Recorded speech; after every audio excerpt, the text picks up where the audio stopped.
Hey guys, welcome to the Hobby Collab. It is our Sunday stream. You're hanging out with Zach and Meg. Hey Zach. Hi. How are you doing? I'm good. We're having some issues with our Streamlabs. As it turns out, we can't see a damn thing. Yeah. So it might take us a minute to get going. But yeah, first of all, what we wanted to say though was definitely do the like and subscribe thing. I just remembered something. Oh. Okay, yes. You do this. I'll be right back. Yes, Yes. I know what you're talking about. Hey, Ed.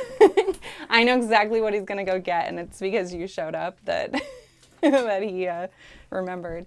But it is mail time. Before we get to this mail, we do want to say thank you to GW for sending us a bunch of ogre stuff. Do we have that also? Yeah, thanks, Matt Rose. We have, let's see, what did we get, Zach? You just finished these, right? The hunters? Yes. You can Sorry, I forgot if I had been muted or not. Can't see it. So, yes, Hunters, we just finished these guys. And we, they were on the table yesterday, actually, as it turns out, which was a lot of fun. Yeah, they're cool. I think they're going to be super popular. If you're an Ogres player, I am sure you want 2 boxes of these. So, like, this is really direct. We got 2 boxes of those, right? We did, yeah. And I ordered 2 more. So, you might want 4. You might want 4. Yeah, well, if you're, like, really into Beast Claw, yeah, they're great. Yeah. So, that's one. Yeah. And then we got Red. This took a while to get. Yeah, he came super late. This has been an interesting release. We're always super appreciative of getting free models from Games Workshop to help support ourselves and them in the spreading of Age of Sigmar. Oh. This one came super late though, so you're not gonna see it on the table for a little while. Here, we don't play with unpainted stuff, and we don't paint stuff stupidly. So we're gonna get that into Brad's hands, and Brad's gonna take his sweet ass time with it. And when it's looking good, as you guys know, Brad, amazing painter. When it's looking good, it will be on the table. And I think it's a priority for him for sure. Yeah. He's excited. Here we go. Okay. Okay, next mail time. Hey, Just a Show Pony. Hey, Chef. Hey, Raven. Hey, Soups. Hey, B to the Rye. Is this a good? Hey, Ed.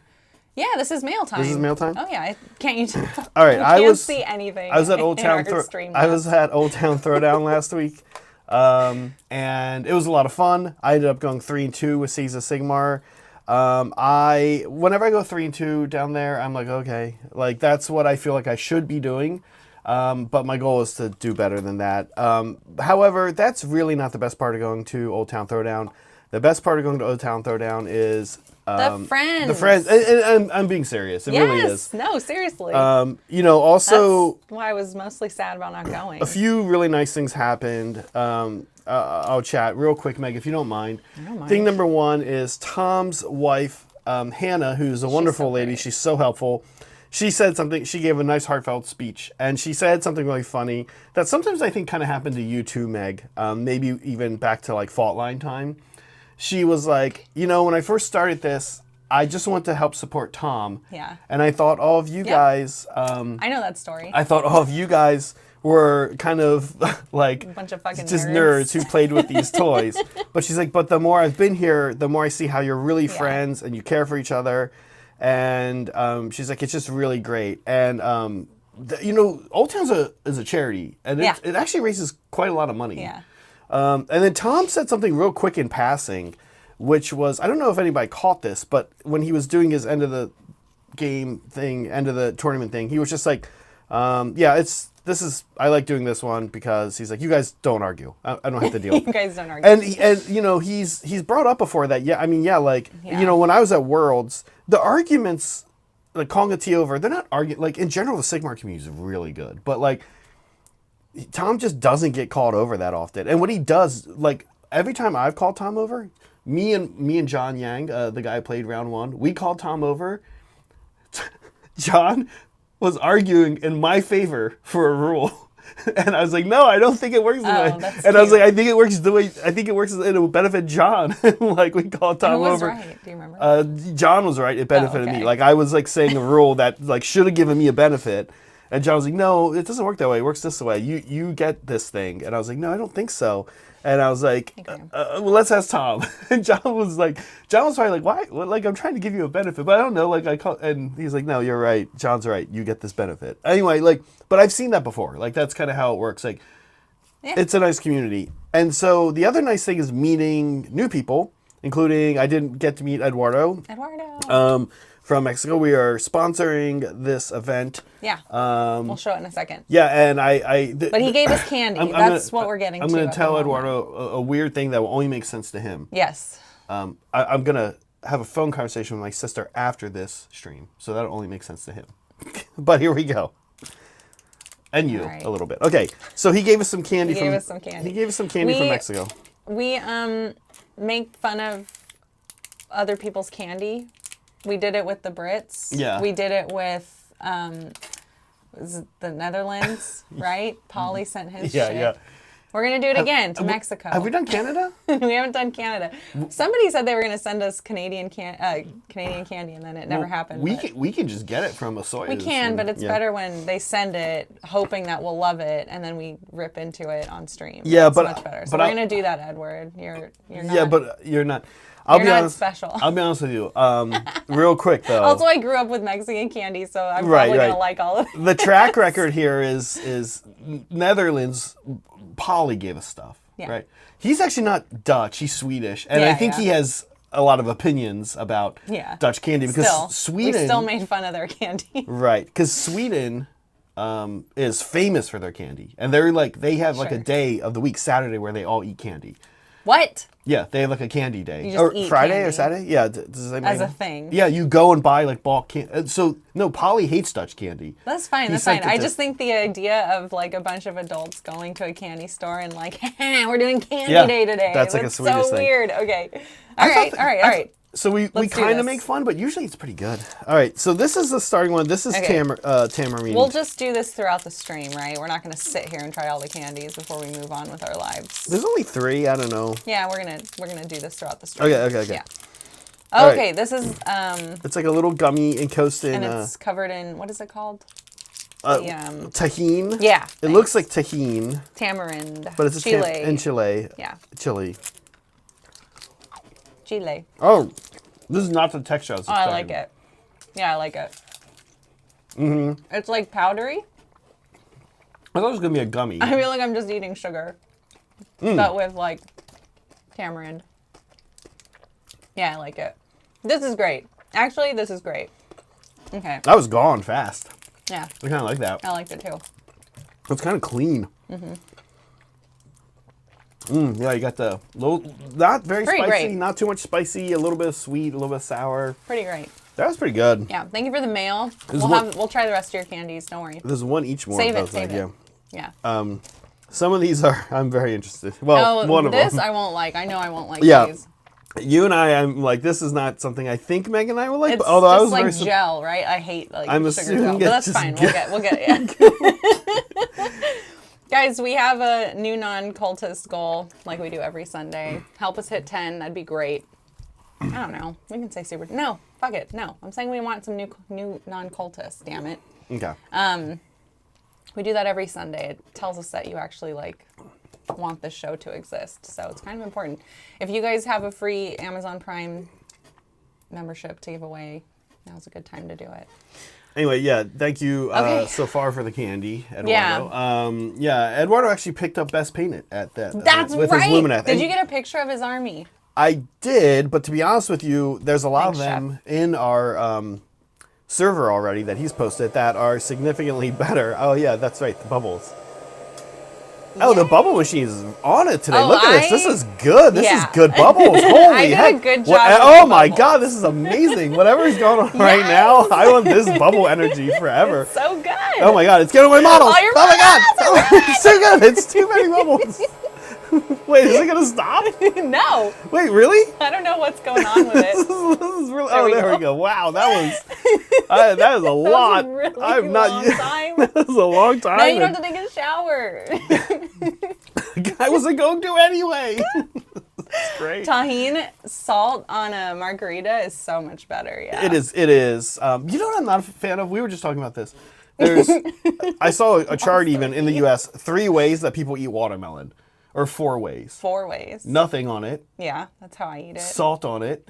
Tahini on it. Or tahini on it, or lime juice on it. And I realized I don't like salt or tahini on my watermelon, but I do like lime juice. Yeah, this bubble machine is... It's so good. Wow. Whatever you did. Do you remember what you did? I don't know what I did. This is look at that. It's like a bubble snake on the ground here. It's so good. Yay, thank you. Oh my God. Soups, I'm going to count it. It's fine. Codenames, should we sit and play Codenames instead? Turn this into a Codenames stream? Well, one thing we found out is that Soups and I... Oh, yeah. You guys are pretty good at Codenames. We did get the dark ones a couple times, so... The what? The black. It's like black or gray card that Yeah. But you guys were pretty good in general. You guys have a lot in common. What are you working on? You should show off what you're working on before we get into today's topic and the news. Why not? Let's do that. Because what you're working on is pretty dang cool. You're really excited about this. Like I know, asserting. I know. Graham is so excited. I'm working on his dragon. I want my dragon. I want my dragon, guys. Paint my dragon. Thank you, Soups. I'm one of those people that... You take that back. There's no such thing as too many bubbles. So Codenames. Yeah, we'll play Codenames after this. Oh my God, this is blasting fucking bubbles like crazy. This is the bubble machine I've always wanted. This is such a Who's the new guy? You should mix a paint stripper in the bubble mixture. It makes it exciting. Whoa. Yeah, in addition to just destroying models. It'll be exciting though. I was make so good at my voice. I'm one of those people that like re-binges shows over and over in the background, and one of my current one has been Rick and Morty. And every time he gets to the dragon episode, I want my dragon. It just makes me think of Graham. Sounds Dad, just did you promise Morty a dragon? Did you promise Graham a dragon, Zach?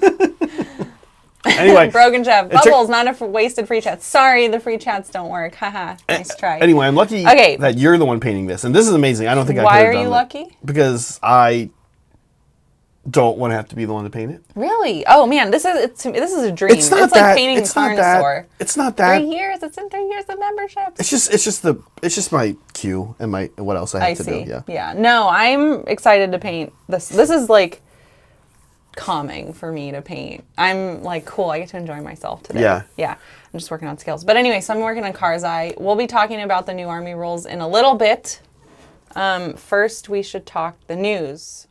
Yeah. Beep, beep, beep, beep, beep, beep, beep, beep, oh yeah, we should do that. I'll do that. Beep, beep, beep. Yeah, that'd be a good intro for it. Yeah. I agree. Yeah. Beep, beep, beep, beep. Just like that. I'm gonna put this here, and when the bubbles come again, I'll have to. Yeah. Okay.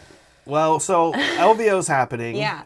We're going to like do this every week until LVO hits. Yeah, LVO, you guys got to go. It's going to be so fun. We're going to be streaming it. We are actually like, we don't really do this as a channel very often. We kind of started dating Frontline, like a little bit. Like it was kind of like, it kind of turned into like a little, like, cause like we asked them for some stuff. They asked us for some stuff. They said, like, can you guys promo this all the time? Like, we've got toothbrush at their place. Like, it's moving along. We're dating. I think we're prostitutes. They're paying us to be there. Well, yeah, it's more akin to that. But they're also making us do. But we do love Jake. Genuinely love Jake. Yeah. I guess that is what that is. Yeah, they're making us stream. They're making us perform. Yeah. Well. Anyway, we're gonna be there. We're gonna be streaming. Please come by and say hi. Please go to LVO if you're on the fence about it. It's so fun. We're actually gonna get there early that week. We'll be doing like non-LVO things in Vegas. I want to do some hiking. I want to go see Alpha Omega. Yeah. I want to go dancing. I want to sleep in and go by the pool. It's going to be great. I think what she's saying is some of those things, if you also happen to be there early. Do. To be honest with you, we will probably come up with some kind of schedule. And I know Leah, Brett's wife, did a hike. Yeah, I'm going to do a hike 1 year. For sure. I want to. And it was beautiful. Like, it's like red Vegas and deserty. Vegas has more than the Strip. Yeah. It has a lot of cool stuff to do. Yeah. You say we should go to food. Alpha Omega, and I guess we finally will. But I also Zach. love I've the been lore. Begging you for years. I also love the lore that every year we go, and I don't get to go for some reason. This year we go. We might even go to a hockey game with Liberty. I'd That's go to a on hockey the docket. game. Yeah. Anyways, but LVO, it's gonna be fun. Liberty and I signed up for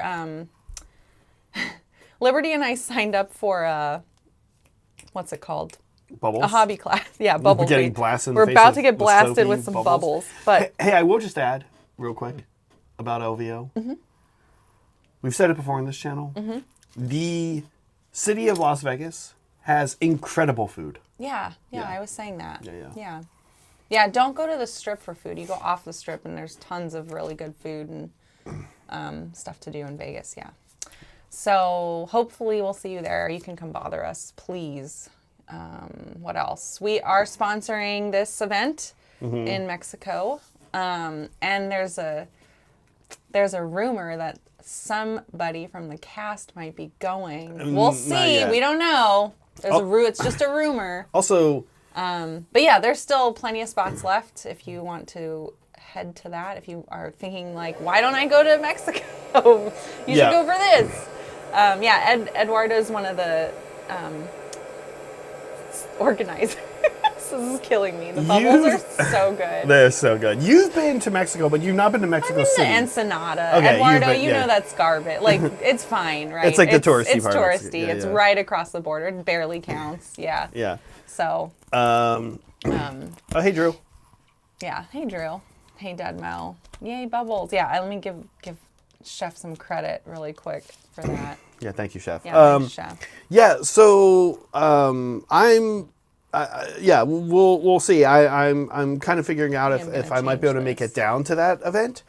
I have the ability time-wise, I think, to do it. I'm kind of seeing if it kind of happens that my sister has a really good friend down there that that's been wanting her to come visit, and Yeah. so it kind of works out, or it may work out. We'll see. No promises to anyone in Mexico City. No promises. It's really high up, and it's really big. Mexico City. Oh, okay. I think it's bigger than any city in the U.S. population-wise.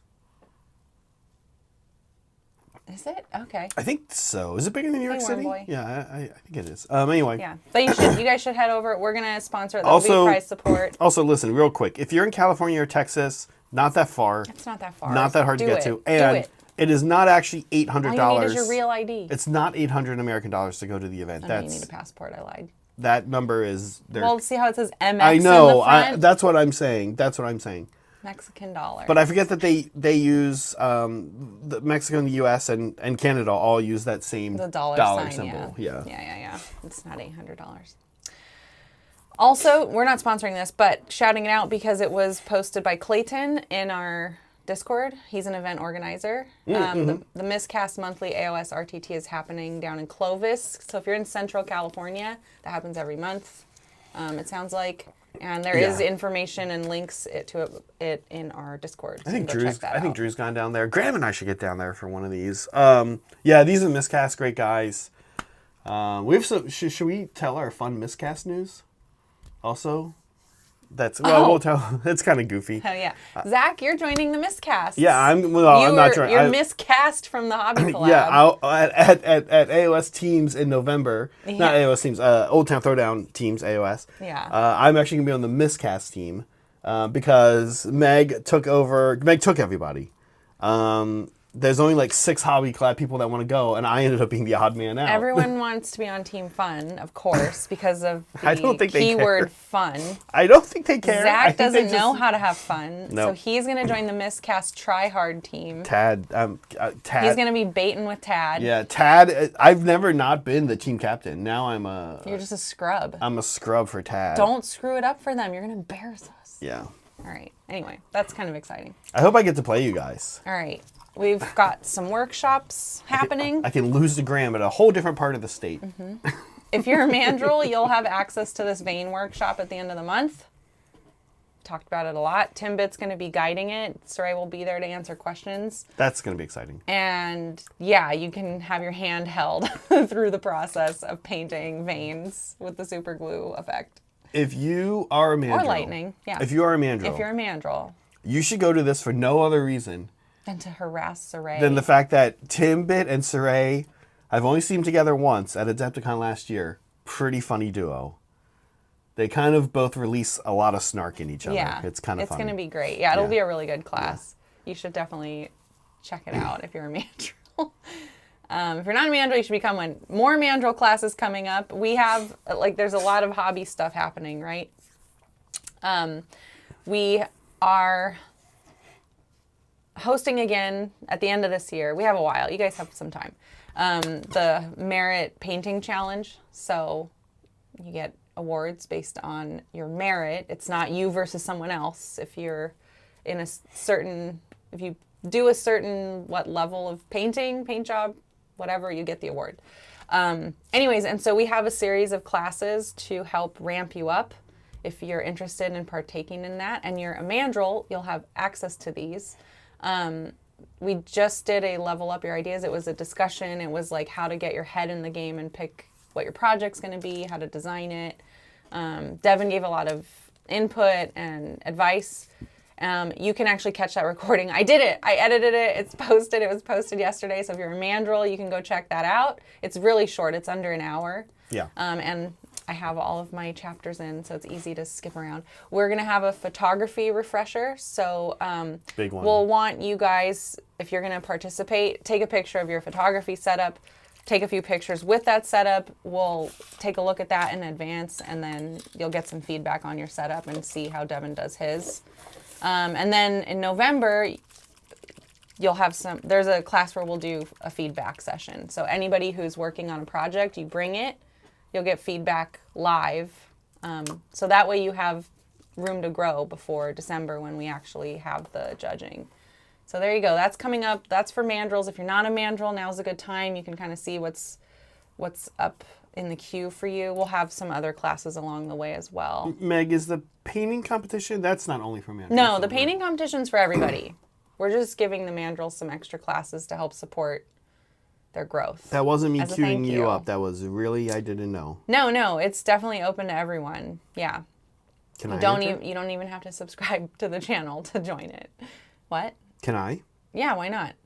If I'm done with my tentacle piece, I'll throw mine in too. I'll get judged on air live. It'll suck. I hate that. Embarrassing. Okay, no, it'll be fine. It's not that bad. Fun. Okay, now for the real news. The news of our server, the news of our people. Yeah, Dan was here last week while I was gone, and you guys did some Blood We Bowl did stuff. Blood Bowl, yeah. How did that go? It was fun. Dan's really nice to have on stream. Like, Dan takes this very seriously. He takes it seriously. Dan comes from a little bit of a Yeah. showbiz background. He's a He professional was audio in guy. showbiz, real showbiz. Worked in audio for his career. Dragon Kitty, thanks for redeeming Hydrate. I have my decaf coffee with me again. Counts. Yeah, I drink half calf. Half decaf, half not decaf. Yeah. You guys should try pour overs at home. They're not that hard, and it's like the best way to have coffee. Best way to have coffee. It seems pretentious, but it's really not. It's actually less pretentious than. Yeah, we talked Blood Bowl last week. We played Blood Bowl. We played sevens. It was great. It was such a quick little game. It's so tight. It was like an hour and a half. And then we hung out afterwards. Yeah. We are going to play Blood Bowl again in, I think, 2 Fridays now. It's going to be Graham and Vino. Actually, Vino's coming up again. He'll be on stream, which is great. We love having Vino here. Yes. So there will be more Blood Bowl. It's going to be Skaven and Chaos Dwarves. Yeah. So we can show off the big guys. Yeah. Yeah, a couple. That'll be the week The that new you can buy Minotaur? them. Yeah. The Minotaur and the Rat Ogre. Yeah. Oh, both of them. Yay. Yeah. Skaven and Chaos Dwarves. It'll be great. Yeah. This got meme of the week. There weren't a lot of memes. You guys are lagging on your memes, I'm going to say. It's just giving It's them not my fault. Yeah. This, chat and the mods hate each other, I guess. I mean, yeah, it's like they just have to. It's like a classic matchup. It's like a late 90s, early 2000s Pixar movie about cats and dogs. They just have to be enemies. Yeah. Yeah. And I guess the reason why our meme count is so low is my own fault. It's because we have this monthly challenge going on, because currently we are punishing you by having a super slow mode in memes because it's getting too crazy. Just absolutely insane. The challenge is to paint more than the mods. So in August, the theme is leaders and heroes, but you need to weigh them. So you need a scale. If you paint more in weight than our mods, our top mod, then you win and you can ignore the slow mode and you can also add some stupid sounds to our soundboard. Here's who entered this week. Guess what? Just me. I'm beating the mods. Yeah. I've got them. I'm beating slow mode. Oh, wait. I already do. But there we go. I got 10 points for this because my Morgan Thorg weighed 10 ounces. Or 10 grams. Not 10 ounces. That'd be crazy. There we go. Yeah. Very good. Very, very good. Yeah. Yeah. That's it. That's the news. That's the news. That's the news. Lots of exciting stuff. It's great. Yeah, there's actually kind of a lot going on. You know what? It's funny. I weirdly feel less stressed about event season, quote unquote, than I normally do. And I think one of the things is, not that this is like, okay, so there's this thing I don't like that YouTube channels do, where if they don't do a thing, they just stop talking about it. They don't tell you they're not doing it. They don't come out and say, hey, we're not going to do this thing anymore. We were talking about this yesterday. We're not going to Nova. Oh, yeah, we're not going to Nova. We're not going to Nova at all. So...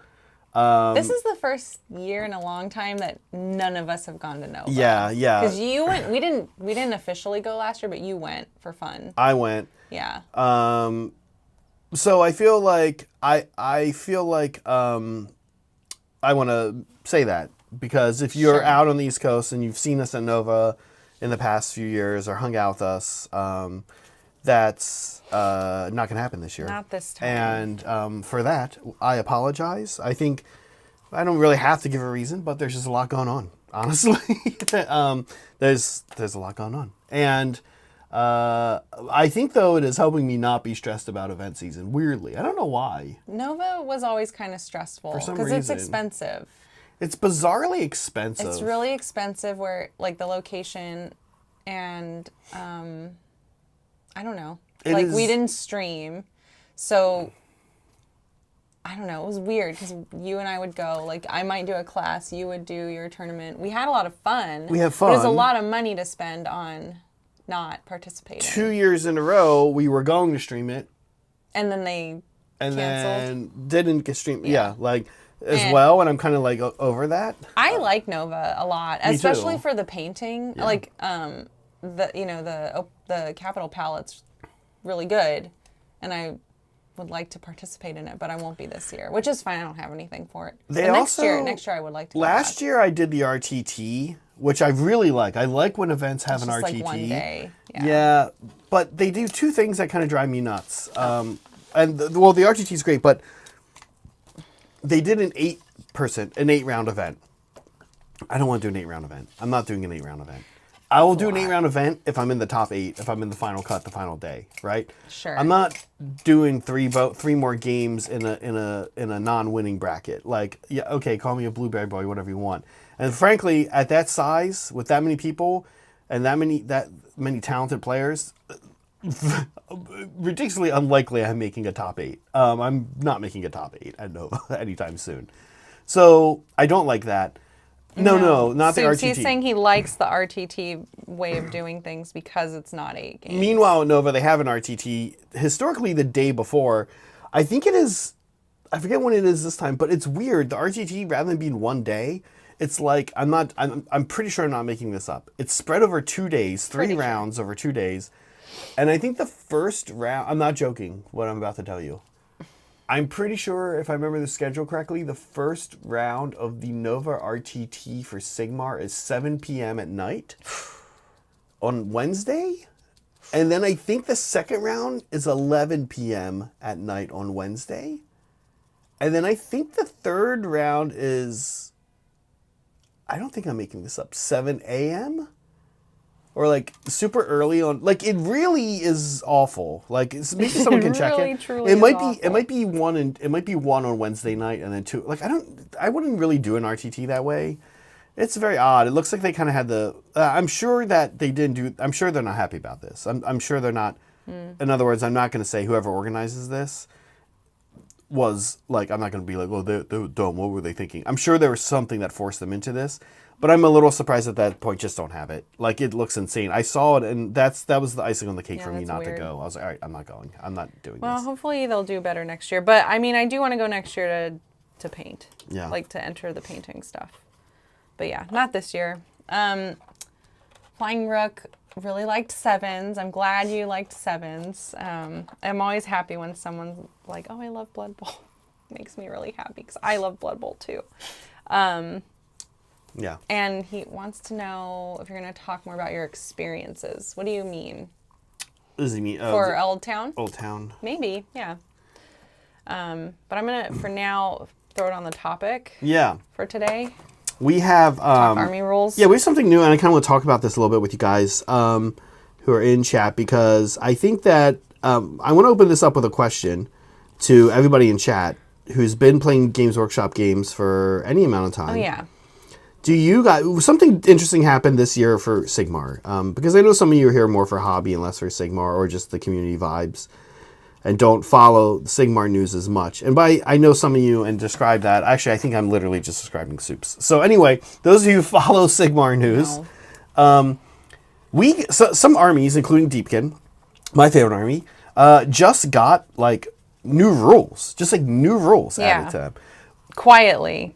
Like, it just sort of happened, right? I mean, well, a little quietly, like, right? A little bit. It wasn't like part of Aqshy. It wasn't like... Correct. Yeah. That's a good way to say it. It was just its own thing that, I don't know, did they make a big deal out of it? It didn't well, seem they did do a Warhammer community post, but but again, it was kind of part of other things going on. Right. 2 armies, Deepkin and Gloomspike gets, literally just got 2 full-blown new army rules added to their army rules, which is kind of different. And I'm kind of asking out there, voice out into the world. I'm not talking about this new supplement that suddenly makes all Space Marine infantry bolters AP2 if they're within 12 inches, and it's like you got to take it.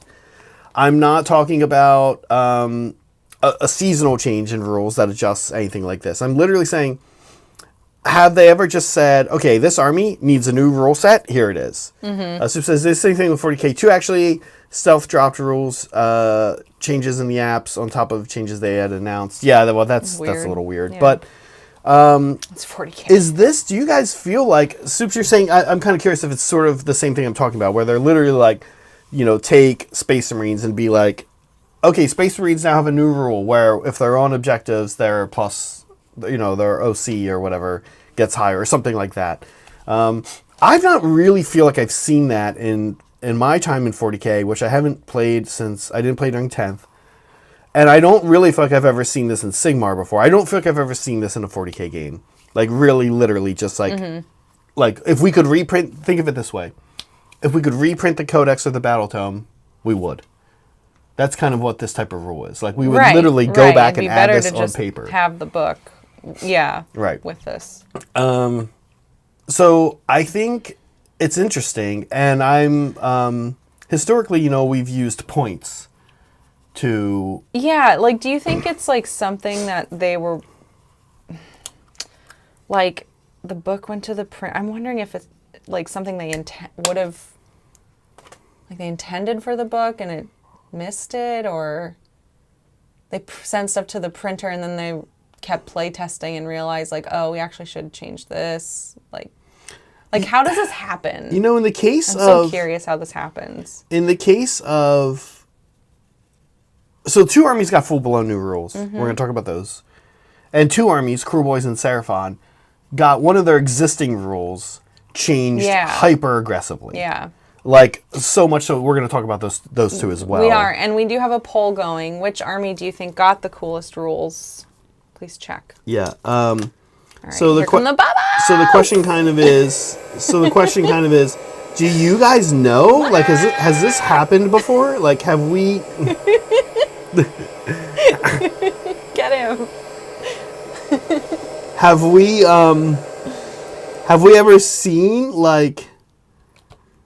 Thanks, Mom. Just like, oh, new rules, full new rules. I don't know. I understand maybe a fact, maybe a unit, or like something you can take instead. Here's an artifact you can take instead, blah, blah, blah. We've seen that. I mean, that's kind of what Scourge of Ghyran was. Like, here's a variant, right? Anyway, serious question. Dirty trick changes were big. I do agree, Uneven Steven. Also, yeah, so this is kind of what Megan asked, and he's talking about it here, Meg. I don't think that what you're saying is the case with Deepkin or Cruel Boys or Seraphon or Gloomspike Kits, because all those books are pretty old. Yeah. I think that it's something they realized later on. Oh, sure. As a Deepkin player, I'm pretty sure I know where the impetus for their new rule came from. So we could talk about that. We have Deepkin up. Yeah, let's talk Deepkin. Worth pointing out. What is their new rule? I'll hold one over here. I'm literally right now, while Meg is painting, I'm working on my Reavers. I've never had Namarti before on in my army. I've only had a Kelly and stuff. Yeah, I'm working on right now. What I'm doing I love your little capes. I'm doing this. This is called a coral grouper. That pattern is. I think it's belongs to a coral. I think the fish is called a coral grouper. Yeah. So I'm giving them this kind of coral grouper pattern on their. These guys don't even have gills. They don't have gills, and they should don't have have eyes, gills. and they don't have hair. They don't have eyes. They don't have You're eyes, right. yeah. Oh God, I would hate painting this. Why? I'm done. The eyes are I done. like faces. Like I like painting all those things. Well, if you like faces, don't be a soulless elf I know. embryo adult. So dumb. Yeah, so for sure, the Deepkin one came from a place of internal balance. There's kind of, quote unquote, two wings of the army. And I think what we're seeing right now in Age of Sigmar is the team is kind of trying to look at the books and say, how do the different wings of the army actually interact with each other? Mm-hmm. How do we want them to interact with each other? Brad calls this keyword bingo. Do we want Radakar to be able to give some kind of buff to a nearby Blood Knights unit? Or, because he's Radakar and he's Virkros, can he only ever do the stuff with wolves and right? Like and maybe Fellbats or whatever, right? And we're seeing a lot of that go away. I think they don't want that as much. I think they want less keyword bingo. Oh. The Ogre book is, I think, probably the best it's ever been. What they've done is they've split it now. It used to be two wings, that I have to say, Beastclaw and Gutbusters. They've added a third, Maul Seekers. And then they've said, yeah, but none of that actually really matters when you play the army, because this Tyrant, he fights and then another unit fights. It just has to be an infantry unit. It doesn't have to be a Gutbusters unit, even though he's a Gutbuster. Right. The only exception to this rule is that when the Bloodpout Hunter... Soulblight still has a lot of that. Soulblight does still. It's an older book, yeah. The only exception to this rule in the new book is that the Bloodpout Hunter, when he shoots, Beastclaw Raider units only get +1 to hit shooting. But the good news is, no Beastclaw... only... There's very few units in the book that aren't... that have shooting and aren't Beastclaw Raider. So, yeah. Anyway, with Deepkin, the issue's kind of been that Namarti, which are these guys... What's that? I said, thanks, Dragon Kitty. Yeah, it does look good. Yeah, Namarti have not had... they've struggled in internal balance within the book. There hasn't been a good reason to really ever take Namarti. They've made them super cheap. They've tried them. They made a Scourge of Ghyran variant last edition for Thralls. Mm-hmm. They've made a Scourge of Aqshy variant this year for Reavers. They've made them cheaper. Colonel Panic. Again, super old book, right? For 4th ed. Old book, yeah. So the new rule for Deepkin is pretty good.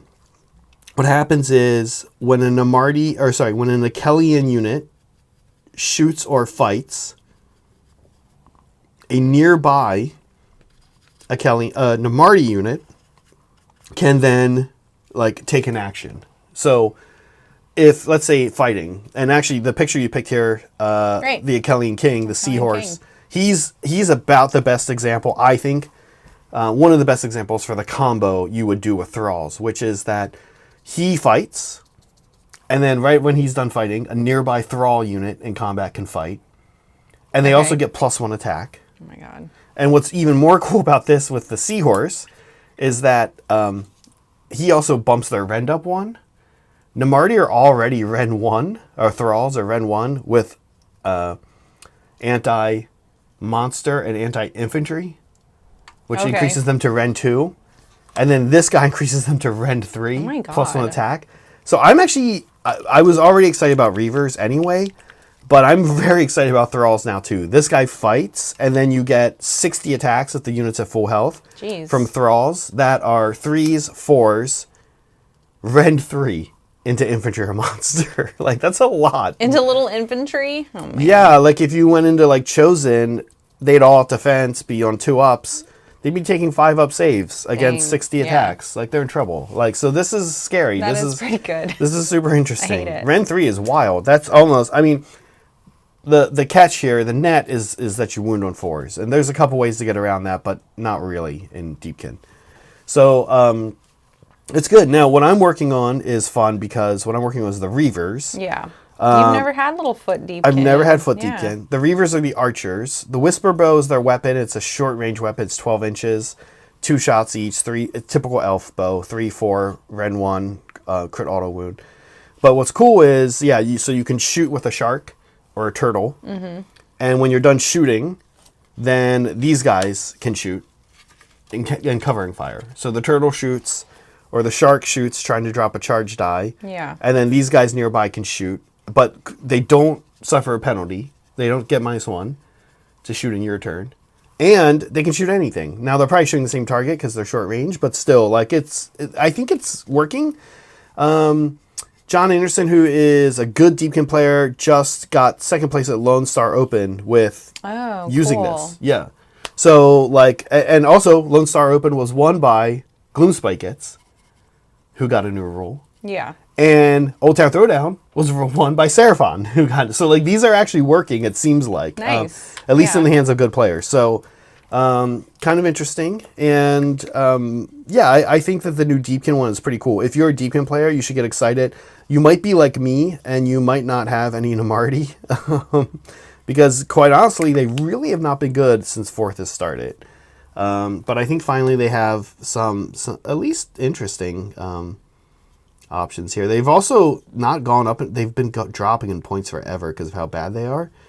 And that's sort of one of the things, Meg, I don't know, I think is interesting. Like, when we get to the Seraphon one, we'll talk. But, like, the points, the new rule thing is so interesting because it like, blanketly hits chunks of the army. Right. Without changing their points. Right. It's like, it's sort of weird. So they're still cheap, but now they've gotten better.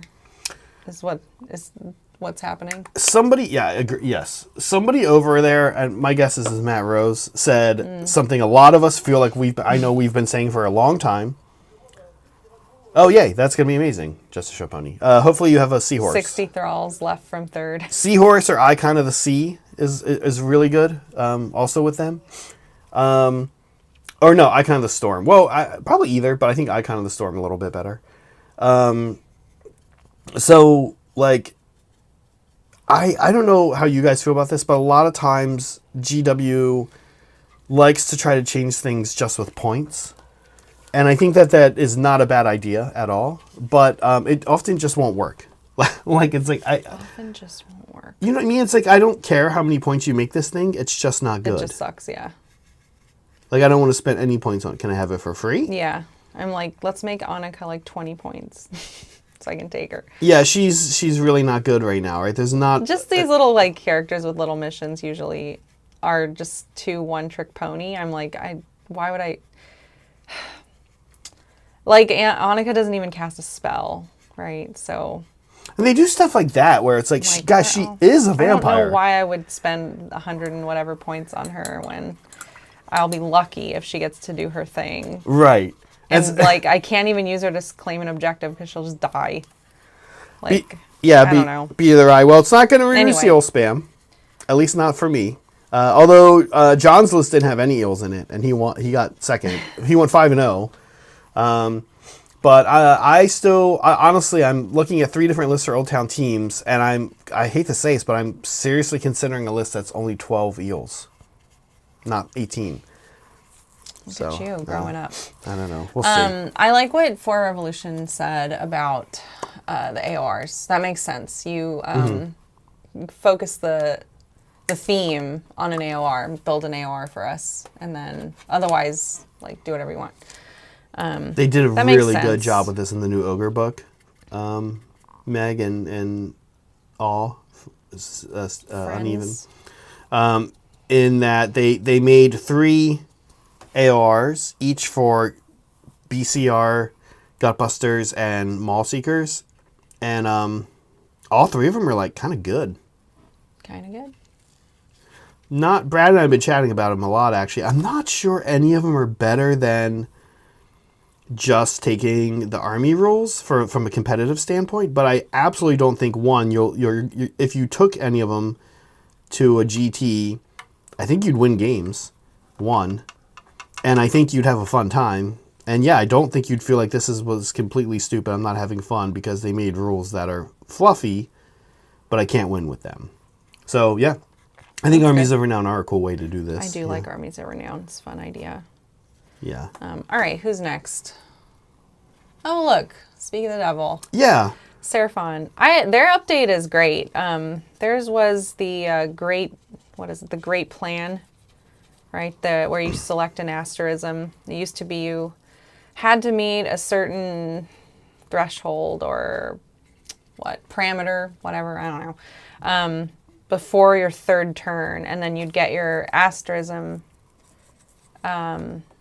You'd get your 2nd asterism, right? So you'd pick one at the start. And you have that one, right? Yeah, you would have it. Then you'd have to complete its thing so that you could pick another one. But this time, what they've done is you pick one to start. And then at the start of every battle round, if you have completed the requirements for the other ones, then you get that one. And they stack. You don't swap them out. They accumulate. Which is really nice. Yeah. I mean, okay, so, yeah, I pulled it up. What was it? Okay. Yeah, some of these were so hard or fucking impossible to get by turn 3. For me, anyway. I don't know. 3 or more enemy units have been destroyed for Itzel, the Tamer. Like, that was really hard for me to do before turn 3 started. So in 2 turns, I'd have to kill 3 units. Some armies, I mean... that's impossible. It's stupid to use Gargants as an example. What if you're fighting Soulblight? Like, Night Hunt, all this stuff. It's so Soulblight, hard. you might be able to do it. Night Hunt, probably not. Deepkin, no, probably. I'm running away from you. Like, maybe 1, maybe 2 by round 3. Yeah. There are no enemy units wholly within friendly territory. That is super hard to... you still have to achieve these, though, right? Right. But now it's like, oh, I'm on turn 4, and I've finally killed 3 or more enemy units.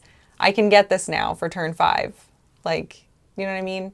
Yeah. Like, it's still possible to get them, whereas before it wasn't. It was just really hard.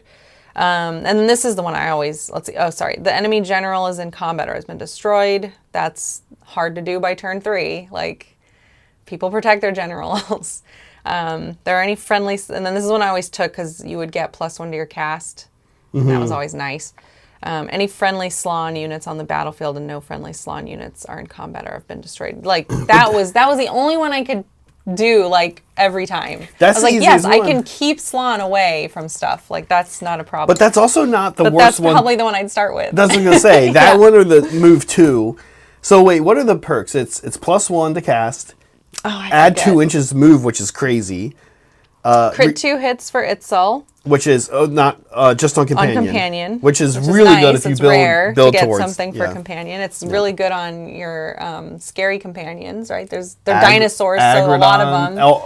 Everything. Well, Scourge and Carnosaur is gone, but like Carnosaur. Yeah. Anyways, -1 from Rend when you're wholly within friendly territory. Like, oh my god, that one's not even that good. Well, honestly... I hate stuff like that. And then add 2 to the move. Yeah, that's a good one. That one is kind of the worst one. However, -1 incoming Rend, as Ogre opponents are learning, is a very powerful ability. Yeah. It's the equivalent of... I mean, frankly, it is... What I like about -1 incoming rend, I think it's really good game design. So kudos to the design team for that, because what it does is it takes a unit that doesn't have any rend, which, let's face it, the game is mostly a rend 1 game, but you can see they're trying to put a little more rend 0 into the game, which I think is a good thing. And it makes that unit not subject to this rule, and that's a good thing because having 0 rend already sucks. So taking, say, 20 steel helms, taking 20 steel helms and going into 5 Raptidon chargers in your area, and like the steel helms aren't going to be affected by that rule. And it's like, maybe they shouldn't be. They're steel helms. They have 0 rend. But taking 20 Dreadsafe Harridans and charging 5 Raptidons, now the Raptidons get their 5 up and can off defense for a 4 up, right? Like, it's really powerful, actually.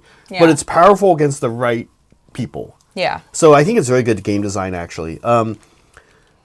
And I agree, that one seems like it's the worst. So hard. I'd be interesting. Don't get much. You know what I should have done? I should have asked Brian, who just won Old Town Throwdown. I should have asked him which ones he was picking. Oh, yeah. But my guess is he's so good. He's probably using all of them. I think this one is the but least. Yeah, like what order do you normally? What order? Yeah. Take them in. Because this one, what do you have to do? So you just get 1, which means one of the things you don't have to achieve because you start with it.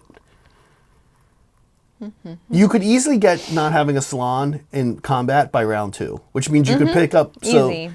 How do you get the +2 to move? Once per battle deployment phase, you pick your asterism to start. You just start with 1. Yeah. If you thought someone was going to go hyper aggressive into you, like if you were playing, for example, regardless of what army he plays, Saray, I would still pick this one because like they're not going to get into Salon turn 1. They're just not. No, that's what I'm saying. Yeah. But I'm saying like you would start with a -1 incoming rend. Oh, sure. Maybe. Like if you were playing Saray. Oh, sure. And it's like, it's Saray. That's so fair. he's just going to run at you and attack you. I see what you're saying. Yeah. Start with the easy, the hard one that's hard to get.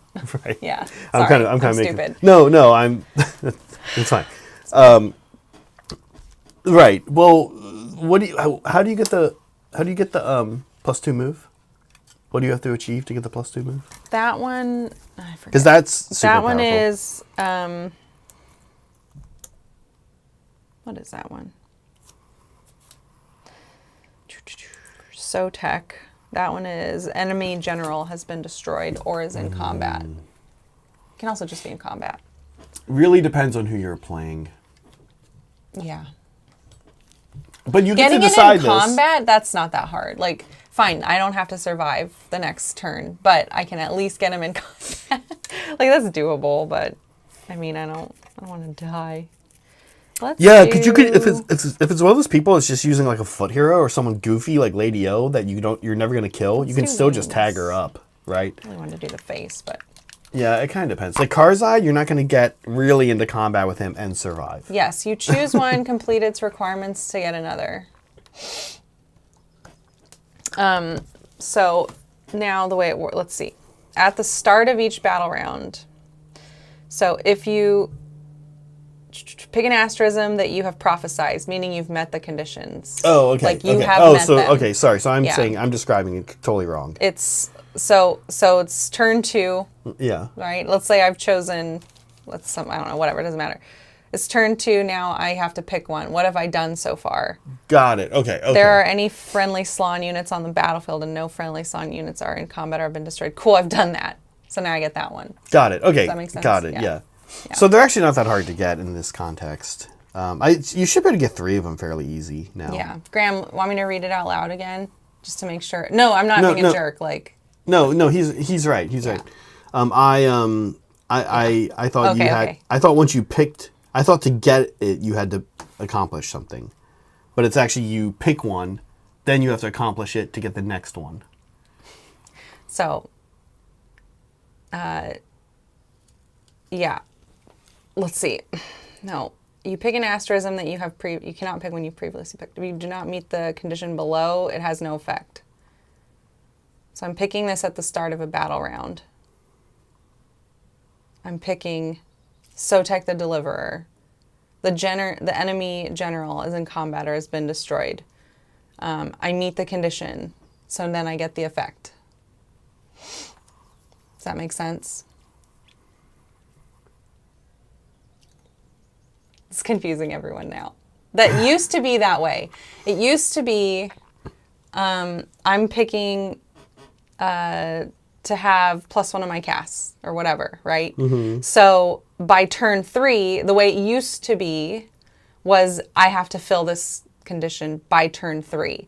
So I would have chosen +1 to cast, which is TPOC, and I want to keep my Slans alive until turn 3. Then if I do that, I get to pick another one. It does not work that way anymore. Now, let's say I'm starting with Sotek the Deliverer. Okay. Cool. So that means I get to start with add 2 to move.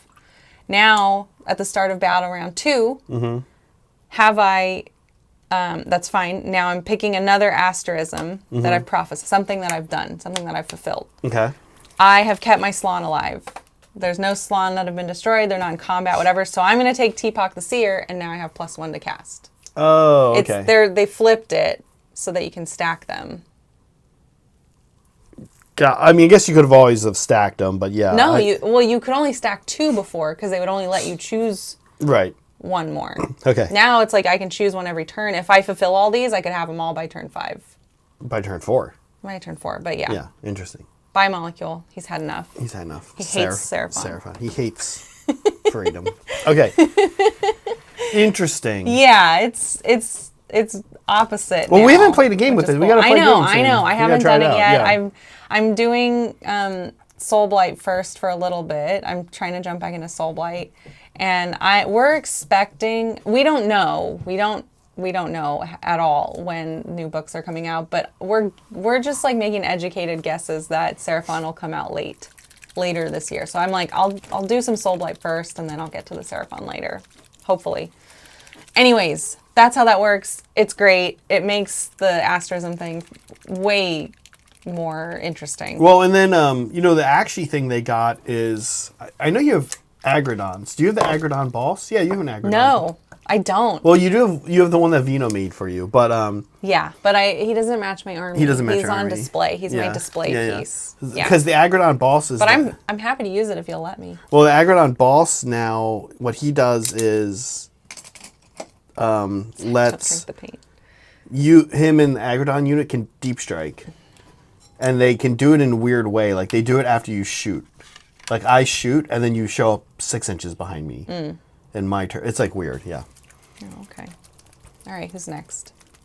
Gloomspite, our cover guys. Gloomspite got kind of a fun one. I'm going to pull it up to make sure I get it right, but my basic understanding of it is that it's they were benefiting from Aqshy terrain rules, obscuring rules, so much so that they were like, hey, let's just let Gloomspite keep having the Aqshy terrain rule. Oh. So pretty much a non-monster, let me pull it up here in the app, but a non-monster, non-war machine unit, you pick a terrain piece. I actually have this one. Yay, okay, battle traits. Oh no, I don't. Locked content. Bummer. Might fuck this whole thing up. Did they... Creeping Gloom? Is it in... Still locked... Oh, that's so weird. It's locked content, but it's also available for free on the PDF, which I have right here. Okay, so essentially you pick a terrain piece, I believe in the hero phase, and that terrain piece grants obscuring to non-war machine, non-monster units. Creeping Gloom. Once per turn, your hero phase. Pick a terrain feature of your target until start your next turn. While friendly monster, non-war machine, Gloomspite gets units are wholly within 3 inches of that terrain feature.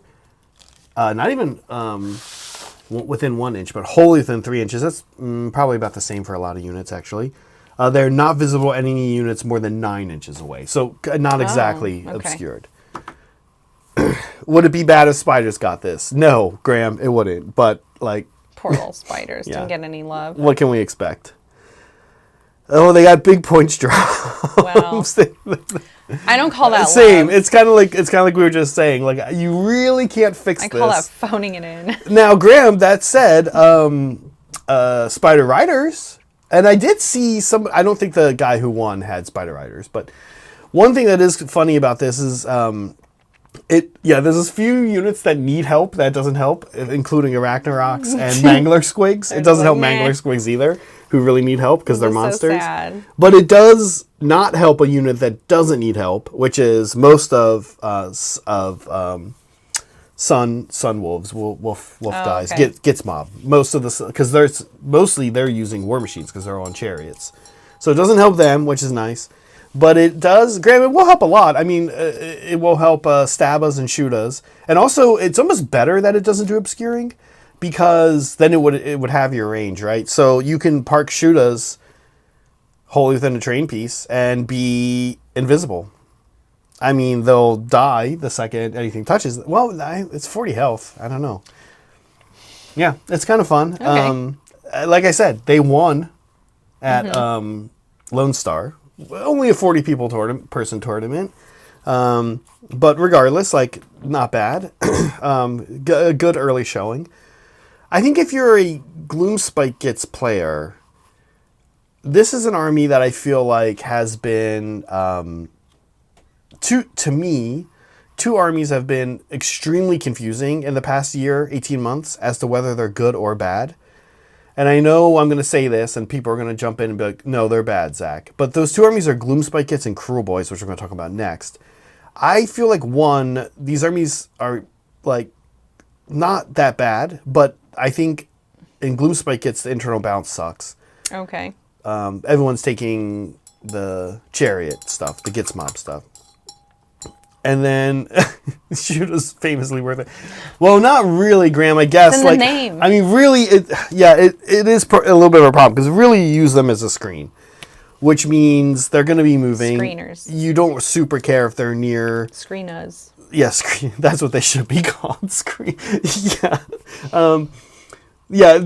Charge less and take stab us and shoot us, give them a 6-up save, charge less for them, and give them no weapon profile. Just call them screeners. Just sending goblins out to stand in front of things. Like, what is your purpose?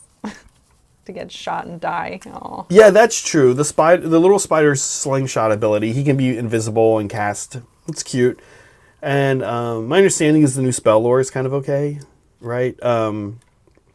So yeah, I don't know. It's interesting. We have to get them on the table, Graham.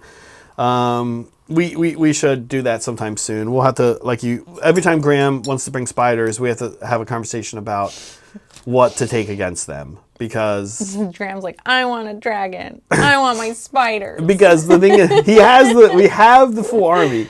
It's just that we need to basically take. I'll tell you what. Here's what we'll do, Graham. If especially since you two have a good rapport, if we're playing a few games with Dan of Sigmar, and he ever ends up on the channel playing, we'll make his first game easy mode versus Graham. It'll be Nighthaunt versus Spiders. Oh yeah, that'd be good. Yeah. That'd be a good game. And then for Dan. Dan feel like Dan. We didn't talk about this when we were talking about Dan. Dan's getting interested in playing AOS, so we'll see if we can convert him. You guys can see him more. He does, Blood Bowl, but not everybody's into Blood Bowl. I don't know why. Dan fulfills two really good requirements but yeah, he, to be on the channel, which is that he's retired and he lives nearby. Yeah. He's retired and lives near. That's all it takes, guys. Yeah. So because also he won't say something stupid on air. Yeah. Well, no, that's not true. No, he won't say something wrong on air. He'll definitely say something stupid on air. He says stupid things all the time, but he won't say something wrong on air. Hey, Timbit. Hey, Polly. So anyway, I don't know. I think that... Hey, Sidext. Gobblepalooza. I should actually paint up a Gobblepalooza at this point. It's clearly evident that this cannot be just a spiders only army. Yeah, sure. I think... I mean... which is too bad. To be honest with you, my favorite stuff is the non-squig Moon Clan. So the shooters and the stabbers and the spiders. And I think that's what Graham likes too. I mean, that is what we have. Screeners. So Gobblepalooza would fit in there for sure. Okay. Should we do the next one? Last one. Yeah, here we go. Oh yeah, Cruel Boys. Cruel Boys. Yeah, these guys got, again, less of a complete rules add like Deepkin or Gloomspite Kits. Which again, just a whole new ability on their battle Yeah, scroll. yeah. Like on the really cool. And instead, what they got is yet Like another reworking of Dirty Tricks. Which, oh my god, folks at home, can we just acknowledge that? Again, this is another weird army. I can't tell if this army's good or bad at any given moment. Like, you could just always be like, hey guys, how are Cruel Boys doing right now? And the answer is always going to be either, well, they're a top army, serious players are doing really good things with them, winning games, or they are absolute garbage. There's never anything in between. It's been like that since they came out. Cruel Boys, painting Smaug again. I've played a few games using Andrew's army. Because there's a little bit of time there before Andrew started playing on the channel where we didn't really have a Cruel Boys player. Yeah. And it is my play style. Along with Sylvaneth, it's two armies that I mentioned that probably I would play and paint. Maybe when the channel ends one day. No, if the channel ends, I would be like, cool, and I want to keep doing Sigmar stuff. These would probably be two armies I would work on. But like, Cruel Boys started when I started. At the start of 3rd Ed. And they have always... You don't have a Cruel Boys army if that's how you feel about them. We have started to acquire models for both of these armies. Sure, now. Yeah. Because they send us stuff. No, I think for me, the problem with both of these armies, at first, their lore wasn't immediately like my favorite. I was like, this doesn't seem like a Zach army. Yeah, I don't tend to not play like these kind of like real evil armies. I think Cruel Boys are maybe the most evil. You play Deepkin. They're so evil. They steal people's souls. Well, they do it because they have to, though. I mean, everyone's just trying to survive. Cruel Boys do... They are cruel. That's like literally in their name. Yeah, yeah. So that's fair. That's fair. Anyway, Dirty Tricks. Let's chat Dirty Tricks. Yeah, Dirty Tricks. What has changed this time around is... And if you're a Cruel Boys player, you've been dealing with a lot of changes for this. That's kind of what I was getting at. And sorry for the long-winded walk there. But the point is... Tell us a question, Zach. It feels like they've never really gotten this rule right. But it is cool. And they want to get it right. And I think this is a step in the right direction. Basically, Venom-encrusted weapons happens at any hero phase now. So you know if you're going to have it or not. That was kind of always the thing. It was your own hero phase. And then the teleport has been moved to the hero phase as well. So, whereas it kind of used to be this thing, Andrew was talking to me about it, where you could put venom-encrusted weapons on in the hero phase, hoping that in the shooting phase you could teleport a unit. Then you fail the teleporting roll, and now your venom-encrusted weapons are in the backfield, you know. Like, the unit you just put... right. Just buffed up, can't do anything Can't now. do shit. Yeah, so that's funny. They've changed that, which is great. You can now teleport a unit and then see if you get it. Still kind of tough, but there's some cute workarounds with it, and yeah, I don't know. It's nice. It's definitely a rule they've been working on a lot. Actually, Andrew gave me a quote.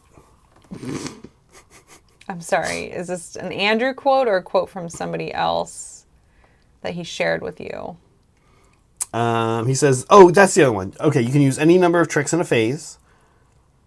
Okay, so this is so you can use venom-encrusted weapons and sneaking.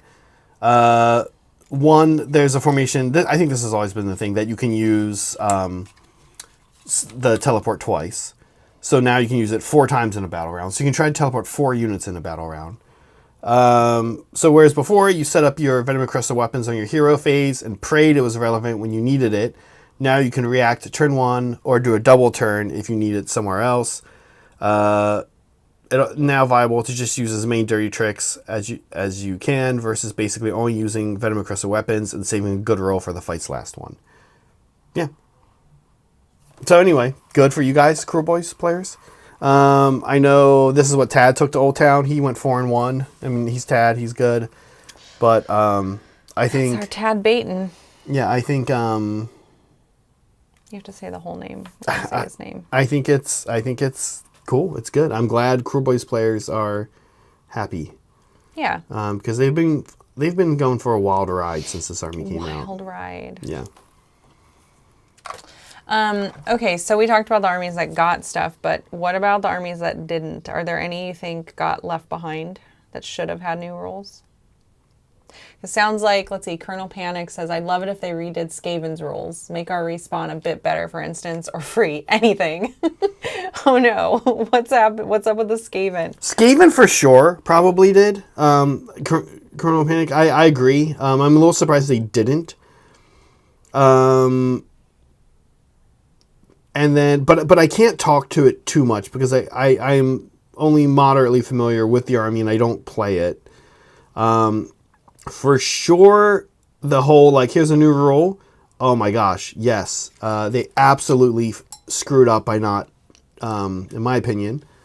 There's so many things they could have given Nighthaunt, who are doing kind of mid. So maybe they didn't need it, but I don't know. I think Deepkin are doing... Honestly, I think Deepkin are overall better than Nighthaunt. Stormcast Eternals are another tough one, though, because... They're like, they do win a lot of games, but they have really bad internal bounce. So you're right. That's Philip, right? Yeah. I do feel like a lot of armies, Meg, you ask, I do feel like a lot of armies could have gotten one. And it is interesting to think about why they chose to give ones to who they gave ones to. It does seem like it's based a lot around win rate. I think this is a little dangerous, though, because, again, Deepkin and Cruel Boys in particular are very high elo armies, which means that in the hands of good players, they're good. I don't know that somebody really good with Deepkin, John Anderson, I don't know that he needed help. I don't know. I clearly, Brian, I know, was taking stuff other than Seraphon. With this rule change, he brought them back out and won Old Town. So clearly that's good. That means I guess it worked. Skaven have a lot of problems. Yeah, I don't know. Skaven and Stormcast do have wacky... Graham's right. They have really bad internal bounce. Internal bounce has been fixed in 2006 books for the most part. Okay, 2000... Oh, 26. 20, okay. Excuse me. 26 books. The internal bounce in most 2026 books is good. Before that, it's a little iffy. And early on, late 2024 books, Skaven, Stormcast... Slaves to Darkness, it's pretty bad. It's pretty bad. Again, I've said this over and over again. The early book that just keeps chugging along and working is Soulblight. That's the book that just still is good. And I think it's just kind of the nature of the army. There's so many war scrolls. There's like, you've got heavy hitting armored cavalry. You've got little chaff. It's just like has all the tools. Yeah. Skaven really don't. Skaven should have all the tools. I don't know. They're just stupid rats. They're just stupid rats. Yeah, I don't know. Graham says, there'll always be some bad units. I don't know, Graham, if I agree with that. Like, the new Daughters book doesn't really have bad units. It has two foot heroes that are not wizards or priests. When you look at your war scroll, you'd be like, a lot of armies would be like, I would love to have that in my army. But Daughters players, we just don't take them because our prayers and our spells are so good. So if you're taking up a slot and taking up points... Don't be a lost leader. Don't be... yeah, I mean, and you can't cast spells or you can't pray, then... I mean, everyone can pray. But if you don't cast spells or actually use abilities and through prayer, then I think, like, why would you take them? But other than that, like, they are good. Daughters don't have the model range. Yeah, the model range is too big. This is why I don't think I think a lot of people didn't care when they put an entire wing of Stormcast Eternals to Legends, because there's too many war scrolls. They have a bunch anyway, yeah. Philip says, Stormcasts just don't have cool rules. The few they have are roll 3+ to have fun, like Nighthaunt. But other than those, they do not vomit bodies on the field. Yeah, Stormcasts definitely need a re-looking at. I'm a little surprised they didn't get a rule.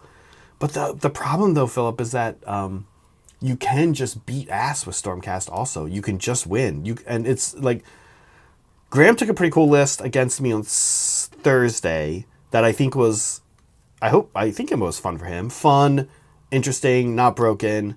But then, there are units just like that are just obvious, like, holy shit, these are so damn good, even if they are expensive, like Vanguard Raptors, or like you always are seeing Reclusions, you're always seeing Soulsworn. Soulsworn aren't really broken, like, I don't think Soulsworn make me feel bad when I play against them. They're just they're just highly efficient. Against them. Yeah, they're just efficient. They're just good. Reclusians are like, I don't know. I don't. Their rule, Meg, it's a real good question. Their rule is your cool ability, I roll 3 up, and now you don't get to use your cool ability against me. That's sad. I don't know how much, like, I love that ability. It is kind of like, what do you do? Oh, you have this fun ability. That's why you're paying for the unit. No, you don't. You know, shit. I don't know how I feel about that rule. On one hand, lore-wise, I like it. On the other hand, what is the implication here? That's like a ghosty thing. Nighthaunt don't have anything like that. Like, well, what is that? Why do they have that? I don't know. Stormcast has bad. Stormcast has bad internal balance for sure. Anyway. So they need points changes then? No. Sorry, that's what we're talking about. I don't know how to fix that. Meg, you asked, though, from my perspective, I would say Nighthaunt. Yeah, Nighthaunt needed a rule. Need more. I would have given Nighthaunt a really simple rule, which is I would have introduced a version of attaching a character to a unit, and it would have basically been something like, pick a unit, a Nighthaunt unit that's using a move or charge ability. Pick a friendly hero within its combat range, and they can either do the same run, charge, or move roll together. So, for example, you could use this with Quicksilver Geist. I have a Knight of Shrouds in combat. I have Blade Geist of Revenants in combat. I roll d6 and add it to 8. I roll 3. I can move 11. I can move both the unit and him, the Knight Shrouds, all together. That's it. It's not even that powerful. It just helps their foot heroes, which can be kind of good, actually be able to keep up with units that, through Deathstalkers, retreat and charge. Yeah. Deathstalkers, retreat and charge a unit. I retreat a unit. Okay, well, my foot hero is there too. So what's he going to do? Mm-hmm. He's going to retreat, take damage. I guess he's not going to charge. Like, it's kind of just, they have these little foot heroes, but their little foot heroes just struggle to keep up with the units in interesting ways. And then there's so many ways they could have done it. Honestly, what I would have just done is anytime a Nighthaunt unit completes a move or a charge ability, you select a foot hero that was within their combat range at the start of that ability, and you set them up anywhere within 3, including in combat. That's it. And that would have been really powerful. Maybe not. Maybe don't let Lady O use it. Like, say non-unique. Non-unique. That would prevent Kurdos and Lady O from using it, which maybe is good. I think that would be fair. But yeah, that's it. I don't know, Philip. You play Nighthaunt. Would that rule be good? Would you use that rule? I would use that rule. I'd be like, yes, this is good. I feel a lot better now. And I don't think it's OP at all. Anyway, that's really shitty to do to the design team. We all do that. They're used to it. They know. But yeah, everybody wish lists. Part of the job. Everybody wish lists. But you do look and you say, well, they're doing this mechanism where they're introducing these new rules. So, like... Whatever. We're being respectful. Yeah, being respectful. But which ones did they miss is what you're asking. I think it's a good question. Which ones do we feel sad about still? Meg, can I ask you a question? We're talking about new rules. Have there ever been life situations in which you wish there was a new rule added? Of course. I'm all about rules. Yeah. Should we talk about... All about telling people how to Should we live their talk about lives. some of the life situations we think need new rules? What a segment switch. All right. Anyway. Yeah. You're at the grocery store. Okay. We're doing like normal life rules. What's a new... There are rules for these things also already in place. Yeah, Graham's right. We did a cool thing. We want them to do more cool things. Yeah. There you go. That's the right way to look at it. Yeah. You're at the grocery store. You hate going to the grocery store. The rule is Megan shouldn't go to the grocery store. No, that's not a real rule. Oh. What's a real rule you want at the grocery store? I like how you're starting with me. Yeah, I go to, well, we live next to a grocery store. We do. I go to the grocery store every day. I love going to the grocery store. I would, dare I say, going to the grocery store is almost a meditative experience for me. Except when I go with you. I tend to not let you go with me. I'm like, can we get out of here, please? However, you've gone a lot better. I will say that. My mom didn't like taking me grocery shopping either. Yeah. So you're at the grocery store. What are the rules? The rules, okay. I have a this is easy for me actually. Grocery stores need to be kept at a minimum temperature of like 70 degrees. Grocery stores are too cold for you? They're too cold. I hate that. They're, and they vary, right? Some are worse than others. In the summer, it gets way worse because it's so hot out that the air conditioner is like all the way up, and then I'm really cold. Sometimes grocery stores in the summer, you go into them. I take a sweatshirt with me. Yeah. Yeah. This was like the worst experience I had was when I went to visit Liberty and I went to his Arkansas grocery store. I don't remember what it was. Oh, because you were in a humid area. It was humid. That's even worse. Yeah, so that they you. really had it blasting. Yeah. And I would, we're like, okay, we're going to the grocery store, so I need to take my hoodie and wear pants and wear shoes with socks. And I was like, okay, Liberty, and we're like walking through the door and I like throw the hoodie up and I'm like this, and I just run through the store and like grab the stuff I need and like, let's go, we gotta get out of here. It's so cold. It was probably so embarrassing for him. Yeah, I hate that. Why do they have to do that? I get why it needs to be cool for the groceries, but why does it have to be so fucking freezing? And it's because of the weather outside. So they need a rule. They need a rule about the temperature. Okay, so you say for people like me. Grocery stores need to have a warmer temperature. By the way, beat of the eye, hot take, I love celery. I can't imagine. Oh yeah, this picture is great. I can't imagine standing with Megan and look. This is such a lovely bunch of celery. We must have it. This is fucking AI. I actually hope this is AI. I don't know. I hope 2 photo models didn't actually have to do this. Anyway, did you get this from Envato? Where'd you get this? Of course I did. This is a ridiculous picture. I love it. Yep. They're good for that. Yeah, they're good at the dumbest fucking pictures. Yeah. Grocery store rule. Wow. You know, it's funny. I kind of decided to go into yours? this without thinking too much about many of these. Same. Although this one jumped right out at me. Yeah. For me, all the grocery store rules are centered in and around the checkout. Okay. Something I've noticed is that lots of people... Okay, in the state of California, we have self-checkouts and we have non-self-checkouts.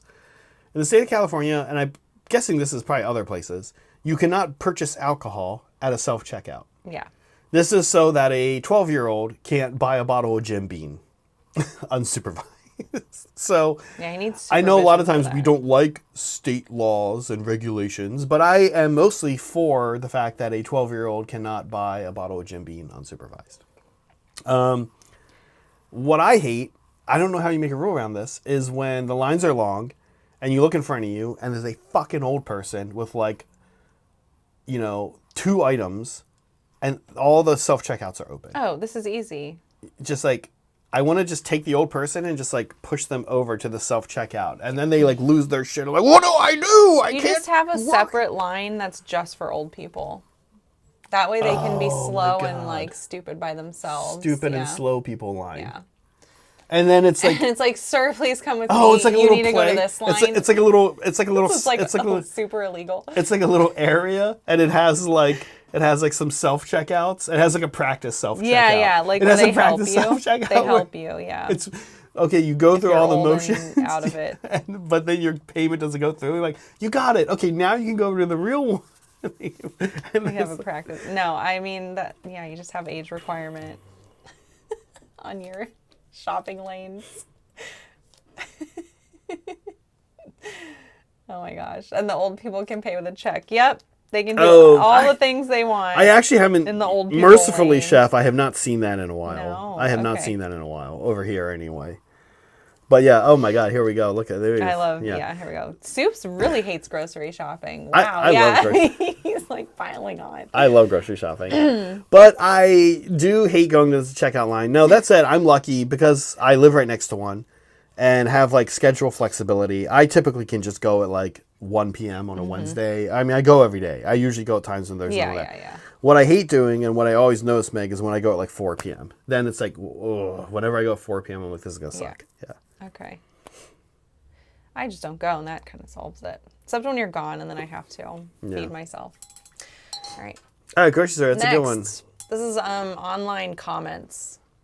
Oh. This is really hard to find a picture for, by the way. Yeah, I bet. Yeah. So this one is near and dear to our heart because we have a YouTube channel. People are so mean. Actually, nobody's mean. Actually, we have like the nicest comments. We mostly get nice like, YouTube comments. However, the mean ones are really not that bad. Let's say YouTube, Twitch, honestly, any social media, Instagram, Twitter, Facebook. What are some rules that should be in place in the comment section?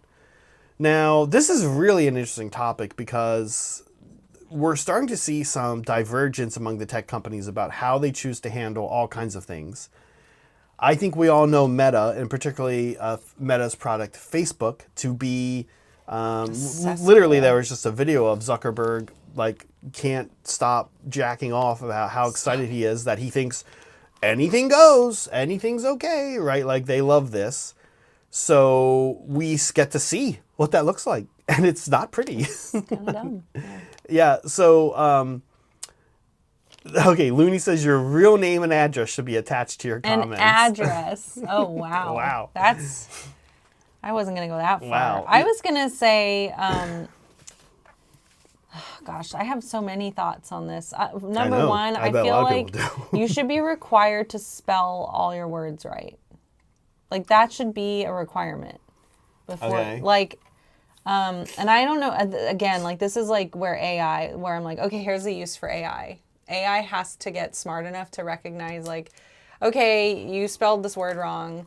Like, it's the wrong context. You're wrong there. Oh, my God. Nothing irks me more than, like, there, and there.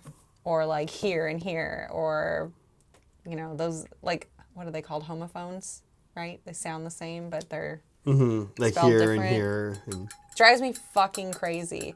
Yeah, so I'm like, here's where AI can do some work. That makes sense. Even, I mean, that's already been. I mean, that technology's existed for 15 years. Yeah, that's fair. Yeah, that does exist. So that should just be a requirement. Like, looks like you sound like an idiot in this comment. You need to recheck it.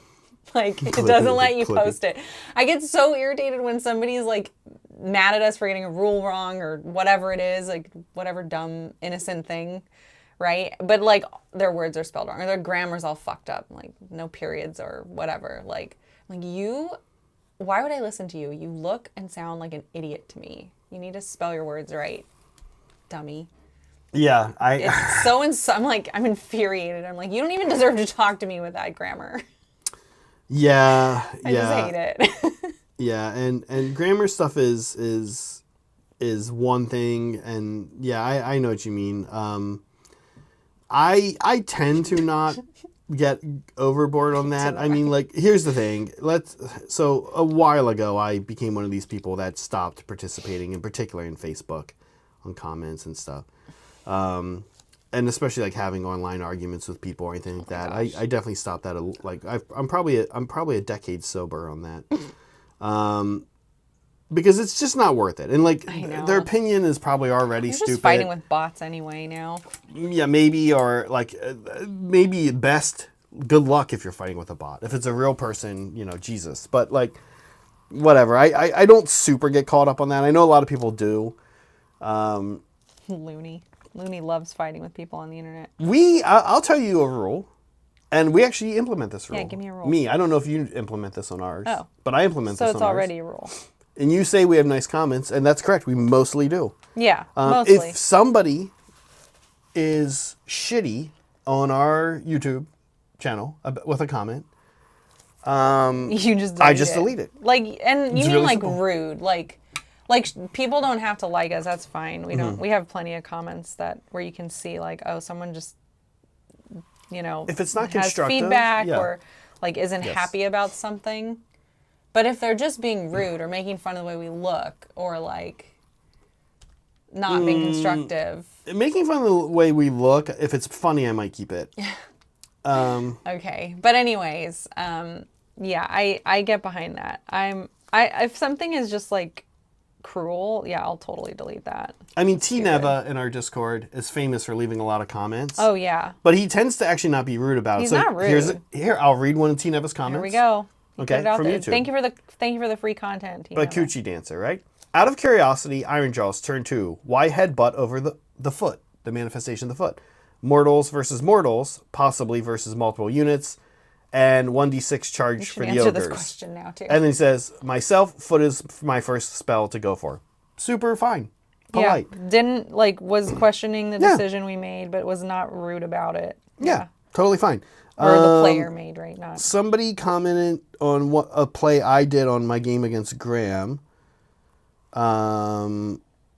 Did they call you big dumb No, look, idiot? this was great. Here, it's another good one. Ready? Okay, this is Onk31MO. So Oink, Onkimo, Onkimo. Okay. Clever. Oh my god. He says, what was the idea with throwing Talia away like that? You yeeted your 300-point monster, linchpin hero, into the enemy to kill one model, and then she just dies. Now that sentence right there, if took out in isolation, and we see things like there'll be something like bro yeets 300-point monster linchpin into blah blah blah and gets her killed. And, what a jackass. Yeah, like this guy's about like if it was something like that, I would just delete it. Then he says, why not either hold her back and go for a big multi-charge with the triple fight and her +1 to hit wound aura? I would have liked to see what she can do. And I said, Zach here, she was used to give me a 15-point turn, and this move would have likely, she probably would have lived if long strikes didn't show up. Again, long strikes, kind of bullshit. Which would have gone into my castle otherwise, or just gone into her anyway, killing her. I basically explained what I did. Then he says, actually I haven't seen this yet. Thank you for the insight. A nice polite exchange. He then goes on and talks. He says, I honestly hope long strikes retire with the next book. They've always been a crutch the whole faction leans on. Blah, blah, blah. He talks about. So, like, it was a good exchange. But we have had people show up and just, like, shit on something we did in the game. Yeah. Or they've just... Well, I've responded to a couple where they're, like, being rude. They're making their constructive feedback, but they started off with like, you guys snarky fucking rude yeah, thing. Yeah, gone. What did they call? I don't remember. It was a long time ago because I got really annoyed by it, and I was like, I don't care about what they're saying because they're being an asshole. Like Correct. They're starting off being rude. Yeah. I don't know. Like, this is why no one watches your channel or something weird like that, and it's like, you didn't have to add that. You don't actually even know that. You're just being a dick. So fuck you. Like I essentially said as much before I deleted and blocked him. Yeah, that needs to be a rule. You must be like, yeah, kind of polite. This is, but I see this all over, and I'm sorry, it's always men, and I think they're almost always they're always. That's just because men play this game and watch. No, but it's not just this. It's like you said a thing, you made a point. Okay, you see it on Reddit. Okay. Sentence one equates to, hey, just so you know, I'm a fucking asshole and I disagree with you and I can't be cool about it at all. We can't talk. So we're not going to have a conversation. I'm going to now tell you how you're wrong and you're stupid and you're scum of the earth because you think differently than I do. Period. Yeah. Now my actual point. And I'm just like, why? You're not arguing with my point. This is like all arguing online. Yeah. This is everywhere. Yeah. It's not just this. So when that happens, and I'll be honest with you, I think it works because we don't get like, I think those people have not found our place to be a place where they can satiate that desire, that need. Mm-hmm. So they show up. Kitty says no cursing. He redeemed to no cursing. No cursing. Okay, we'll try. So these folks have shown up and they've decided that like this is how they choose to act. And it's like thing number one is if you ever like are in a situation where you then interact with these people in real life, they won't act this way. And this is a danger of the internet. Not. So you wouldn't do that. Yeah. Because you don't know you might get your lights knocked out, right? Like you don't walk up and talk to a person like this. Like so it's like kind of well, it's also just weird. No one does that. Yeah. So unless it's like COVID times, that was pretty awful. That's my rule. Yeah. That's a rule that I actually have the power to enforce. I know, it's really nice. I do enforce it. Yeah, we do. All right, next. Phone calls with those workplace calls. Yeah, right? Looney, just so you know, if you commented, Zach, you look funny on one of our videos, and I knew it was you, I'd probably say something like, I know I'm working on it, or something like that. I don't know. Yeah, we're self-deprecating. Philip says, in competitive gaming scenes, there's always idiots who just barge in and ask presumptuous God, I questions like, know. why play ABC and XYZ? It's like, because they felt like it. Yeah. Shut up. Don't be such a fucking But nerd. in a way, as if you are the most incompetent person in the world. Right, I know. Yeah. That's super common, Philip. I know. It pops up and typically... Oh, shit. Oh, shoot. I just cursed again. I'm bad at this. Sorry, Dragon Kitty. Typically... I'll keep trying.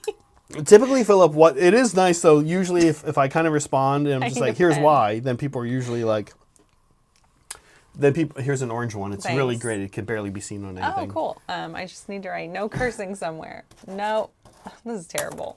Yeah. Yeah, it happens lots of times on our channel. If it's too rude and I don't feel like dealing with it, especially if it's not a question, it's just a comment, I'll just delete it. If it's a question and they're like, hey, dipshit, why the fuck did you do this? Why the fuck did you do this at this point? Then I'm like... Dragon Kitty, this is terrible. Then I'll usually be like, okay, here's why I did this. And then a lot of times they come back with the next one. They're like, oh, okay, that makes sense or whatever. Like, I'm glad that no one ever asks me that because I'm like, I don't know, man. I was struggling. I made that choice because I made it. All right. But work meetings. Mm-hmm. Okay. What's your rule? You have more of these than I do. There's like already rules about like some places require cameras on, right? Yeah. Some places don't care. I'm lucky, like where I work, they don't care. There's like specific times where they're like, okay, you're gonna have to have your camera on, and we all know, and then it goes off. But most meetings are not off. But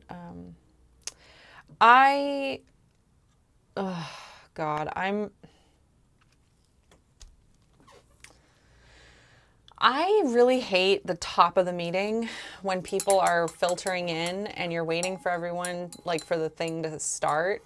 Anyone do anything cool this weekend? Yep.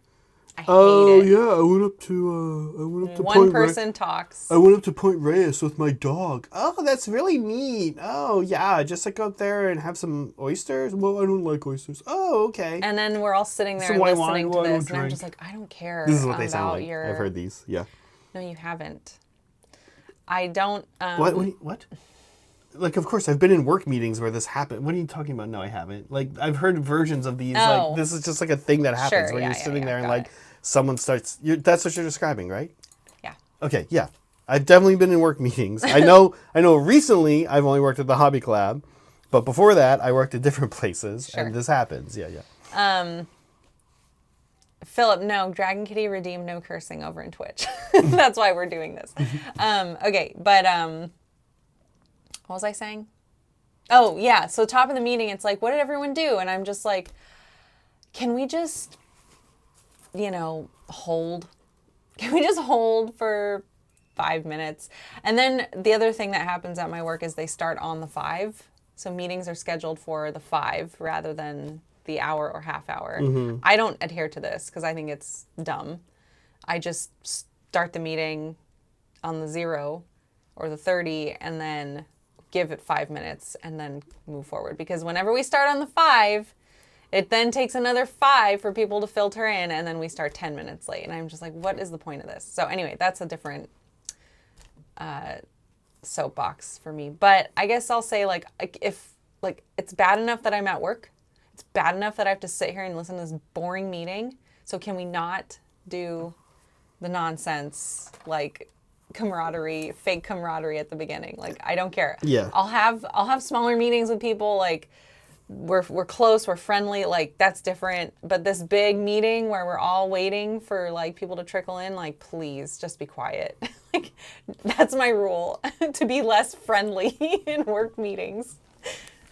Okay, your turn. Yeah, I mean, in general, I think small talk isn't as you're really kind of saying. Sorry. You're really kind of saying small talk, right?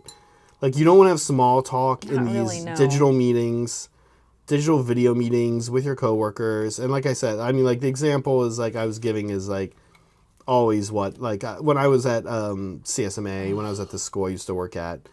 We would have a few, and it was always something like that.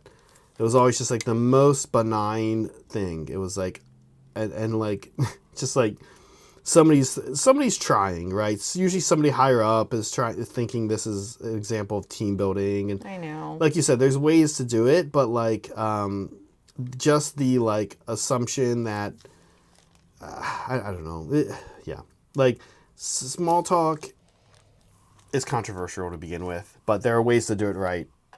I don't know. Anyway, what's your rule for work meetings? Yeah. My rule for work meetings is, well, so full disclosure, for about the past few years, I've really only had work meetings typically with Meg and Saray. Mm-hmm. And sometimes Vino, sometimes Soups or Yeah, Ma, what pisses something. you off about them? Really nothing. Those are fine. Oh, all right. I'm the worst one in those. What are the crimes you commit that we need to put a stop to? Yeah, so there's one crime I commit that I am working on and have gotten a lot better at. There's another crime that one of the people in those meetings thinks I commit that I don't give a shit. I'm never going to change. Don't give a what? How long does it last? I don't know, forever. Okay, so like I don't remember what I put. I try to be more succinct in those meetings than I can otherwise be. The tell us a question joke, Zach. Haha. That's fine on these streams and on lots of other things, but it's not really good in work meetings, so I try to fix that. Somebody in the meetings often is like makes a agenda, and if anything veers off that agenda at all, they get hyper aggressive. That one I tend to not give a shit about, because whatever it is important, or I wouldn't bring it up. So it might just mean it didn't get put on the agenda, but it is important, right? I'm sure you understand that. So that happens. If it was important, it would have been on the agenda. I don't know who this Kind of person. depends. I don't know who this person is you're talking about, though. I mean, sometimes life just new things come up, right? Sometimes new things come up, or like sometimes there's this weird thing that happens for some people in their brains where they'll say a thing and then realize something else. Some people's brains don't work that way. They're much more rigid and laid out in like an hour, and then like they're inflexible, not able to see changes around them. However, some people do that, and so like you just have to be able to kind of cater both those people. It's both those types of people. That's really all it's about. But what I would say for work meetings for me is I am not the biggest fan of this isn't a Hobby Collab thing. Okay, good. Back when I had them, I'm not the biggest fan of, and I have a great story for this. Oh, I'm not the biggest fan of like, I'm either trying too hard or not hard enough at what's behind me right now. My background. Okay. Okay. So, like the Hobby Collab background. Well, this would be insane to have going on in a work meeting unless it was I have so many work meetings in here, and I'm just like, hey, here's my channel. Yeah, I think that's fine. Go watch it. I truly think that's fine. Or like, let's say you're in, let's say you've got like, kind of a white wall with some EB in the background and a book exposed brick, and some shelving, maybe with some books on it. That maybe is okay, and a house plant maybe, but why not? We'll talk about that in a second. That's a very different question than what we're doing right now, but we will get there. But if you start cultivating your books, and I can tell you're cultivating your books, then you're an asshole. Right, if you've got Dostoevsky, I think the cursing ban must be done. Is asshole a curse? Of course it is. If you've got Would you let a small child say it? No. I don't have authority over any small children, so All right. Anyway, how would I react to a small child saying it? I'd be surprised. You're right. I guess it is. Anyway, sorry. Yeah, Continue. if your work background is hyper cultivated, or is really weird. I don't want to see your bed. No beds. Oops. No beds. I've definitely done that. Unless it's made as hell. That bed better be fucking made. Nope. If I see, I don't want to see a bed. I don't want to see any of your dirty clothes. I don't want to see, but on the other end, I don't want to see, like I said, context is important. I agree. I don't know if Philip, actually, if you're talking about the cursing child or not, but, and then here's the worst one. I do not, guys, fuck off with your stupid, digitally added background. It's so dumb and it doesn't work. And like clearly Google doesn't care. None of the companies that have this have done it well. You're like, ooh, ghosting into your that's so background. funny. And so we had this friend. I actually don't always hate that. Like, I think I've done it to be funny. Like, I have this picture. Yeah, that's my point. It's I have funny. this picture of like everyone at work. We were at a work party, and they're like, you know, our faces are all like in the picture. It's just all our faces crammed together. And I went into Photoshop and I took all of our lips and all of our eyes, and I mixed and matched them across everyone. I've seen this. It's hilarious. And I use that as my background sometimes. Okay, but sorry, go ahead. No, we have this friend. So I'm breaking the rule. We have this friend, Bill. Bill's a great guy. He works in finance. Sure. And he's one of the younger guys in his field. He's our age. He's like 6 months older than me. Well, no, his age matters. All right, so he's our age. Whatever. Well, it matters for the story, which is why I bring it up. I'm excited. So he, during COVID, his big bank money company that he works for was having meetings, and he was running the meeting. And Bill had figured out, I think it was Zoom at the time. Sure. Bill had figured out, he was like, okay, everyone's backgrounds. doing this. And Bill had a nice virtual background. It was some picture that he took with his family. There weren't people in it, but it was like a beach or something, somewhere where Bill liked or whatever. Story. Or like his river or whatever. Yeah, whatever. So Bill kind of starts the meeting, and in this early stage of the meeting, people are going like, hey, it's all fucking boomers, right? It's finance. They're all boomers. They're all like, Bill, what's going on with your back? What is that? Why do you have that background? Everyone else just had their stupid background. And Bill's like, oh yeah, you can put custom backgrounds up. And they were like, well, wait, I saw some selections, but you're saying I can upload my own photo and have my own custom background? And Bill's like, yeah. They're like, but can you show us how to do that, Bill? And this meeting is like, I don't want to say where Bill works. Dragon Kitty. I don't want to say where Bill works or whatever, but like, Bill works for one of the big banks, and he is he's a super smart guy, and he works for the investment wing of a really smart bank, the International Investment Wing. Okay. So this is a serious thing. Yeah, serious meeting. He's and a serious guy. Bill's like, okay, yeah, we're gonna have this meeting. And he's like, and so then Bill starts the meeting, and he's like, and I can see all of them. I can see all their screens. And it's like, they know I can see their screens, right? And he's like, I just see like backgrounds. He's like, there's like 24 people in this meeting, and he's like, I just see a third of them, these old boomers. I just see their backgrounds changing like over and over again. Like it'll be like he'd be like, I swear, I see this guy. It's like first he's got like the weird one, the self one up, and then suddenly it's like a picture of his granddaughter, like her huge face right behind him, and it's just like he just sees him changing the whole meeting, and he's like, all right, great, thanks guys.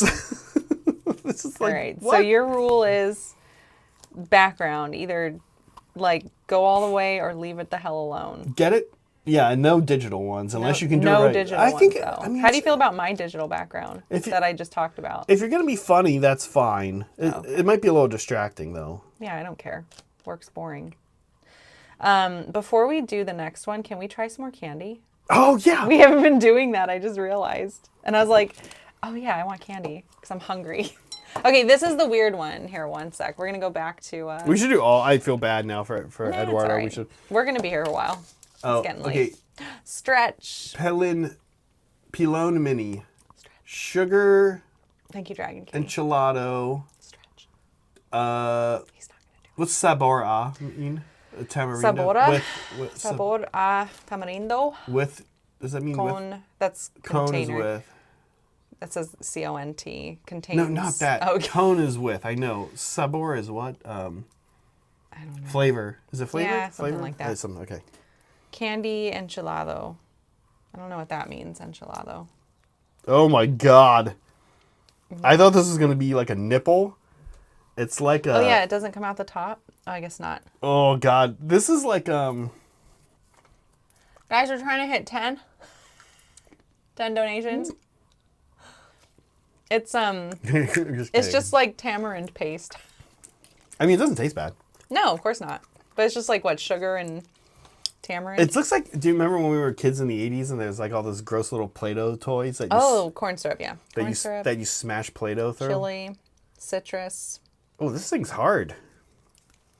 This is not like, I thought this would be like gel that just like gooed out. Oh, look at this. Can we get a close-up on this?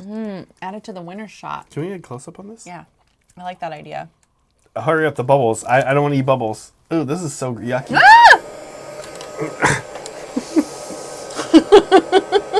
Guys, the bubble machine, Rudy, have you been here earlier? The bubble machine is out of control right now. It's amazing. Oh, hey, we did it. We're at 12. Thanks, you guys. Now we won't harass anybody ever again. Anyway, this is gross. It's Thank you. No, it's good. Well, no, it's gross visually. I haven't tasted it yet.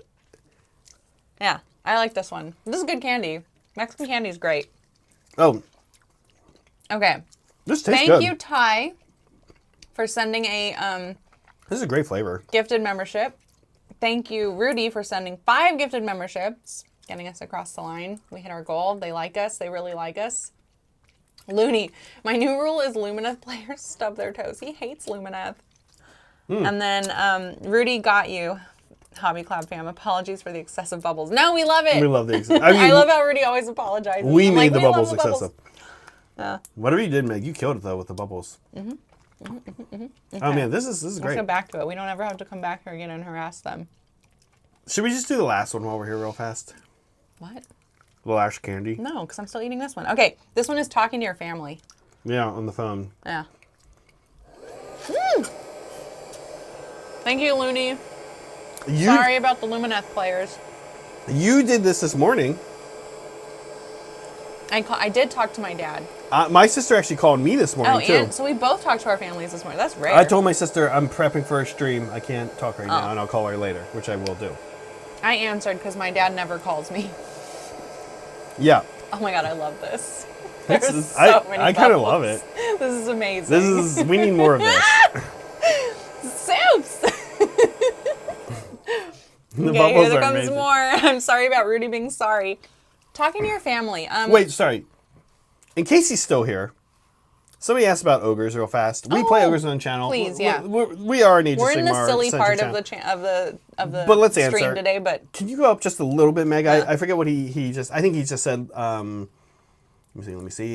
There he goes. Yeah, why not? He says, "Hi nerds, as a longtime ogre fan, my first AOS army, mine too, but in 3rd edition.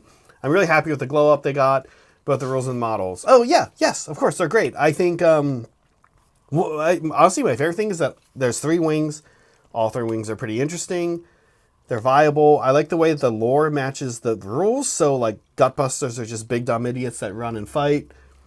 Maw Seekers are these mystical wizard ogres who think that eating and shitting is some mystical form of magic, which somehow works for them. And then Beastclaw Raiders are weird and hunter and sneaky, and they go camping. Yeah, I think it's great. I'm glad you're happy. Hopefully you've checked out. We've been playing them a lot on stream. Thank you. Yeah. Thank you.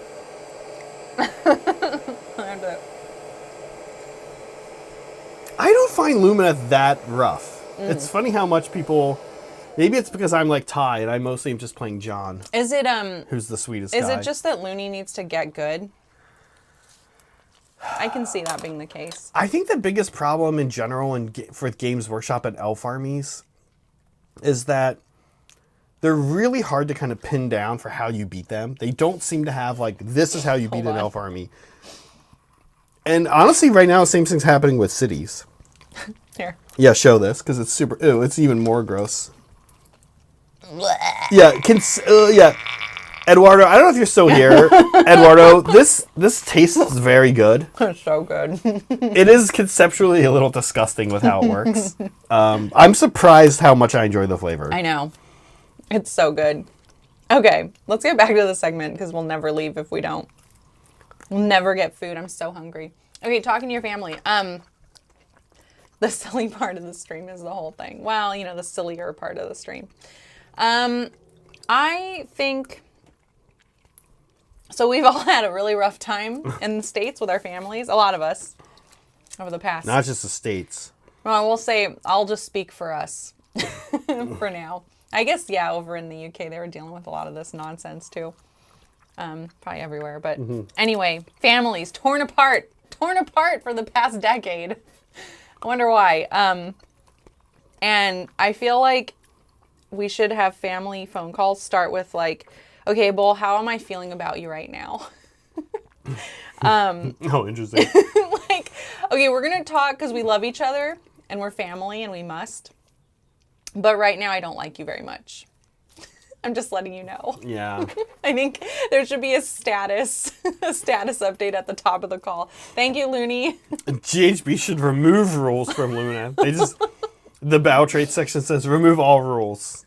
This is war scrolls. You can't play. Yeah. What about you? I do love my I dad. think it's got hair. My dad and his brother, my uncle, think differently than me. My cousin lived out here for a little while. Meg and I were visiting with him, and I asked Joe, I said, so, do you ever, like, how are your phone conversations with your dad these days? And he was like, they last for about 90 seconds. Yes, and then yes, he's Kai. like, they last for about 90 seconds. He's like, I can talk to my dad for about 90 seconds. And then he's like, And you can't take it. he inevitably says something that makes the phone conversation need to come to an end. And I'm just like, yeah, okay, yeah, that makes sense. They're brother, or our dads were cousins. So, no politics thing, maybe. Yeah, never.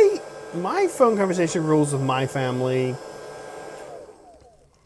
I don't know. I'm really. Why did you pick this topic? I'm really This is hard. I'm really feast or famine in that I'm kind of like won't talk to. There's just bubbles on my body I know. now, and that I will either like not talk to my family, Sorry, I'm enjoying this. even ones I love, which is most of my family, for like Most of for them. like months, and then we'll have like a 2-hour phone conversation. Yeah. I'm kind of bad like that. I don't know what that means for rules. I think Okay, I did it. honestly we just need to call and talk more, but I love it. I love that candy.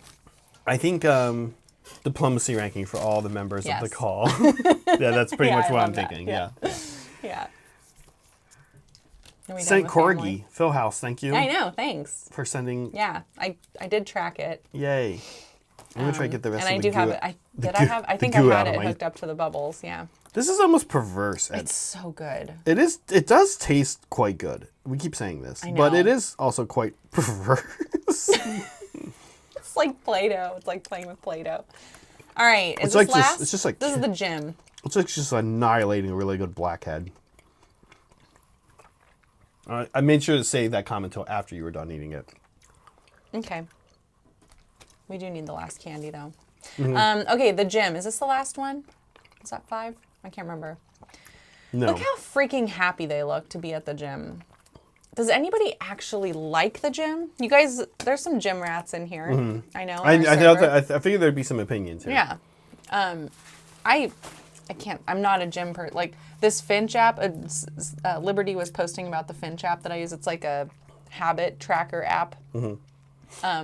And Dragon Bee. Yes, people love it. I know, it's crazy. And the goals that I have set up for myself during the day that are related to exercise, most days I don't accomplish them all. I just fucking hate it. I just hate dealing with exercise. Look at these two and how happy they are. I like going to the gym, but no, I do not look like this. No, I do that's not the look new like rule. That's my new rule. Timu Paul Dano in the background, or this white passing lady in the foreground. I find that I know they're so little. I know. Look at My rule. no one holds dumbbells like that. Their thumbs It on is top sort of of them weird. either. The whole thing. Gym pictures are always weird because they're always smiling. I've never seen anyone at Same. a gym That's what I was gonna say. smile like Smile this. like this. That's my rule. If when you're at the gym, you have to smile like that. You have to the whole time. I got one for you. You have to I do got it. one for you, and That way the advertising is accurate. I have one for you, and I know. I don't know if he's here. I don't think he's here right now. Liberty, I know. 1 pound weights. Would you, Ty? Really? Is that what you Sitting want to on go? machines while texting. Yes, that's it, Looney. That's what I was about to say. Yes, that's mine. Okay, so this happens so infrequently. I want to call this out, but when it does, it is super annoying. There's this ab machine I like to use at the gym. For some reason, there's only one ab machine. There's all these different machines. There's even 2 of the same like company's machines, like all together. And what I do right now, my routine is I typically go on like a morning walk. Then sometimes I go straight from my walk to the gym, and then I use the machines, or sometimes I'll, if it was like a little more of a chill walk, just depending on what's going on, I'll hop on the elliptical, get my heart rate up, blah, blah, blah, whatever, okay. I go on these machines then, but the reason the elliptical thing matters is because I can kind of keep an eye on the machines, and I might be like, cool, I'm going to do the elliptical for 8 minutes, but, 6 minutes in, someone goes on to the ab machine, and now, okay, I'll push it another minute, or I'll hop off early so I can go on the ab machine. Yeah. The other day, I show up, and I go over to where the machines are, and there's a guy on the ab machine. Not a problem. There's other machines I can use nearby. I'll keep an eye on it. I'll hop on it when he's done.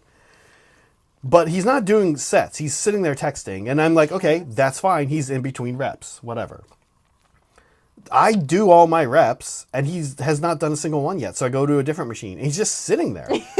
He's just guarding it. Dude, and then he does to make it worse and like make me want to make fun of him even more, he like busts out the dumbest, stupidest looking rep ever that's like 6 seconds long of not that much weight.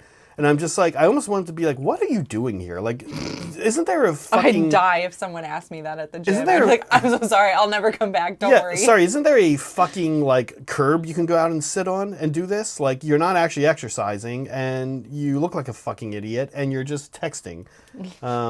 So I'm with Looney, yeah, I don't know, like, I don't know enough about... Cody and Liberty aren't here, or even Vino, none of the gym people are here, but, like, I don't necessarily know, like... This machine, gym etiquette. I've never, yeah, for sure he waited too long between reps. And I'm just kind of like, you're messing with your own exercise at this point. And it's like, what are you doing? Yeah, I don't know. Too late, meta glasses are already abused by young TikTok assholes. Gross. So, yeah. Yeah, there's... That was me, sorry. That said, panic. all this stuff that is like gym nightmare, like, you know, it's all like, this is all like news that we're all being shown, and we think it happens way more often than it does. Like, girls will set up phones to catch guys looking at them at the gym. And it's like, of course people will look at women. Of course men are going to walk by and glance at women. Like, that just happens. But some are gross about it. And they'll capture those, and you see them on social media, and you're like, this must happen all the time, because I've seen a bunch of these in the past year, and it's like, it doesn't really happen. People are mostly pretty good, you know? It's like a new version of the news. It's a new way to be irresponsible with mass media. So my gym rule, I don't know, man, pretty aggressive. Ready? No phones? No phones at all. No phones? Oh, God. They go in a little Faraday box on your way in. But what if that's where my reps are? Like, I use an That's what I do. Oh, boy. Little notepad. We're screwed. They Paper and pen. All right. I don't like that rule, but that's fair. Honestly, no phones. Okay, no phones could be good in a lot of situations. Didn't California just pass a law where there's no phones in schools? In schools, yeah. In schools, yeah. That'll be fun to enforce. But it's good that they have that. It'll be painful to enforce for a bit, but then it'll become the normal, and it's, yeah, I don't know. Yeah. I mean, I have a phone right here. I like my phone, but like... I love my phone. I love going on my phone. Sometimes I think we need no phones, yeah. Yeah, phones are dumb. Okay, cool. That was fun. That was dumb. Hope you guys like that. Before we do our list review, we're going to have 2 list reviews today. Because last week was Blood Bowl, and I know how you guys feel about Blood Bowl. I don't care. We're doing it anyway. So we're making it up by doing 2 lists this week. We should do the last candy? Yeah. There's one more, right? Yeah, there's one more. This one feels a little less like a fruity. Oh, this is big. Glorious. This is quite Dulce big. de leche. Ooh. It's going to be a giant caramel. No, it's dulce de leche. Oh, there's stuff in here. Oh, gosh. What's in that? Is that nuts? Oh, man, there's all kinds of crap in here. You're not always the biggest nut fan, That's but okay. I love nuts in these. I like a good set of nuts. It's a little log. Yeah.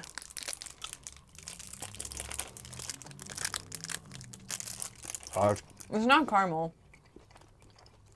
No, it's dulce de leche, right? Yeah. No, we're going to eat it, Dragon Kitty. Again, thought it would be chewier. It's really sugary. Mm-hmm. Like, you taste, it's the grains. Like, with all these candies, you taste the grains. You feel the grains. The texture is grainy, which I like. I liked more than I thought I would. And nothing has been too sweet. If you describe that to me, I'd pick it. Which, yet again, proves that the United States sucks at candy. We don't. I don't like our candy. But we have a lot of different stuff. I don't like our main candies. I don't know. Starburst. Kind of hard to beat. Ugh. I don't like Starburst. Oh, there's caramel in the middle. Be good. Okay. Look at the caramel. Las Sevillanas Glorias. I like it. Okay. What's let's look at some Cabra? lists. I don't know. I don't know what that is. Eduardo, thank you. I like all this candy. Me too. I think Mexican candy is great. I grew up with it. So it's easy. I did not grow up with it. You did not. And I've had some here in the States that I think comes from Mexico that I've not liked. In general, I'm not the biggest fan of those mangoes covered in chili, dried mangoes covered in chili, tamarind, tahini. I like tahini, but in small amounts. It's tamarind. Tahini and tamarind are two different things. Yeah. Oh, I see. You're talking about different. Yeah. Tahini is the seasoning. Yeah. And I don't have a headache. Yeah, it's good. Okay, we have 2 night hunt lists today. Yeah. One from Nexagon, one from Dragon Kitty. If you guys want a list reviewed, submit it into our members. What's the channel? Members list review. Oh, earn a despondency. We'll go back and forth and see like what's there, who has time to comment on it from the cast, all that stuff. Okay, but let's take a look at this one. This one is Nexagon's. Yeah. And it's called Olinder's Spectral Flood. Zach. Yeah. You're the main guy on this. Yeah, so I forget what Urn of Despondency does, but I know people like it. Let me see. I actually haven't played Night Haunt since Aqshy. Oh yeah, this is the one where you get to move. Okay, so this actually, it's kind of funny because I was just saying how they need the ability to get their heroes in combat, and that's kind of what this one does, which is good. Okay, so yes, I like I want that last candy. The last... Okay. Yeah. We had it already, but I want the last one. Sorry, go ahead. Okay, so I like everything about this, except for one thing, Nexagon, which is I would take one of your big blocks, probably the Blade Geist Revs, and I'd make it a 2-block. And in fact, in general, I just don't like that you have 6 assets. I think it's too few assets for Night Haunt. I think you need... I'll tell you honestly what I would do. I would take out the Grimghast Reapers. And I would take 380 points, and I would try to turn it into 2 other things, like, oh my god, geez, if you had them, I would replace it with Banshees. You also haven't taken one of the new, I think you ran out of points. You haven't taken one of the new, like, Cowards and Deserters, one of the new things you put on an infantry unit, which they're all kind of good. They're all kind of decent. So 4 big blocks. You want it? Lady O. No, thank you. 4 big blocks, Lady O and the Night Shrouds. This is super interesting. I just don't like the 4 big blocks. I think your 380 points from the Grimghast Reapers could be spent better somewhere else. Like, I don't know. Yeah, just like stuff to help the army, help assets to teleport around, score. Maybe stuff to buff the Harridans. Like, I always like the Chain Gas and the Spirit Torment. Can you get 90 plus 90? Yeah, I think you can get... Yes, I actually might take a... Yeah, I actually like this list. I would literally switch the Grimghast Reapers, I think, for 2 units of Chain Gas and a Spirit Torment, which it doesn't even change your drops. That said, 4 big blocks is pretty scary. I don't know. I would say this list will be fine. What? For what? Wait, competitive what? Quicksilver guys. Yeah, I think you'll struggle. Sorry, I'm looking at especially with flanking and siege, I would really want more assets. That's my take. Not enough assets. Not enough assets. Yeah, I'd break up one of the. So the things big that are blocks. reinforced, just split them apart, and that would help it. 4 big blocks. I always try to take 3 big blocks, and sometimes I take 2 big blocks, especially if I'm taking a coach. 4 big blocks is a lot. I mean, it'll be scary, but I don't know that it'll score that well. Is my Getting on the objectives. Okay. Quicksilver Geist helps a lot with that. What is that one again? You take that one all the time. I take that one. You pick a unit of yours that's in combat, and they move 8 plus d6, however you want. They can move into new combats. They can leave combat. Ugh. Yeah. That's right. They fly. They fly, so they move over stuff. Terrible. Okay. Yeah, I don't know. I like it. I don't think you need 4 big blocks, though. That's it. Okay. That's my take. That's your take? Yeah. All right. Should we do my take? Yeah. Okay, Zach. How many nerds are on this list? So my calculator is very different. It's the same questions every list. Mm-hmm. And it's never wrong. It determines what grade you get based on if you answer my questions right. So how many nerds are on this list? How many wizards? Because I do love nerds. Well, she's not a nerd, but Lady O. She's a nerd. She's definitely not a nerd. She's a wizard. Any more? Nope, just Lady O. Okay, so you need to have at least 3 to get a point on my sheet. So that's a 0. 3 is insane. How about baldies? Are there any baldies? Because I do love a good bald boy. I don't think so. None of them. Really? Model bald? Like visually bald on the table? Yeah, No. model bald. No. Really? None. Interesting. Okay, 0 for that. Mm-hmm. Does it pass the Bechdel test? No. It has Lady O. It has one named female Yeah. character. It doesn't have 2 named female characters. It doesn't. Yeah. It does, however, It's have very hard to pass. It does, however, have 40 female Dreadscythe Harridans. So lots of. I mean, I think I would say. I mean, for me, it's your rule, but I mean, they can all talk. They can talk about anything. But part of the Bechdel. So the 3 for movies, the 3 requirements are: it has to feature at least 2 women who have names. That's like right off the bat. So you can't pass it if they don't have names. Okay. They must talk to each other, and it must be about something other than a man, which I think I would just assume in this case always, because they're at war. They're just talking about war. They're just talking about fighting. So, no, they don't have names, Soups. Hello. Yeah, they don't have names. Sorry. Okay, so it gets 0 for that. Is the name cool? So I'm not sure if it's cool, Zach. A spectral flood. Did I say fluid earlier? Fluid. No, you said flood. Fluid would have been cool. Spectral flood. It's cool. I mean, it is a flood. It is just 80 bodies coming at you and tying you the fuck up. I mean, I like the the imagery of like flood, like liquid coming out of a like there's some like period joke in there. I don't know, and I kind of like that. I don't think that's what Nexagon was going for, but no. I'm gonna give it a cool point anyway. Yeah, I don't think he was trying to make it a period. No, but I kind of like it that way. I don't think he was. I'm gonna interpret it that way. Period. Yeah. Yeah. Soups. Jesus. Is that it? No. Next is, does it have animals? Nighthaunt is really an animal-free army. Yeah. It is one of the least animaled armies. Yeah. Do blueberry boys like this list? Is this a good blueberry boy list? I think a blueberry... You would be the blueberry boy to ask. I think a blueberry boy is going to say it's not enough assets.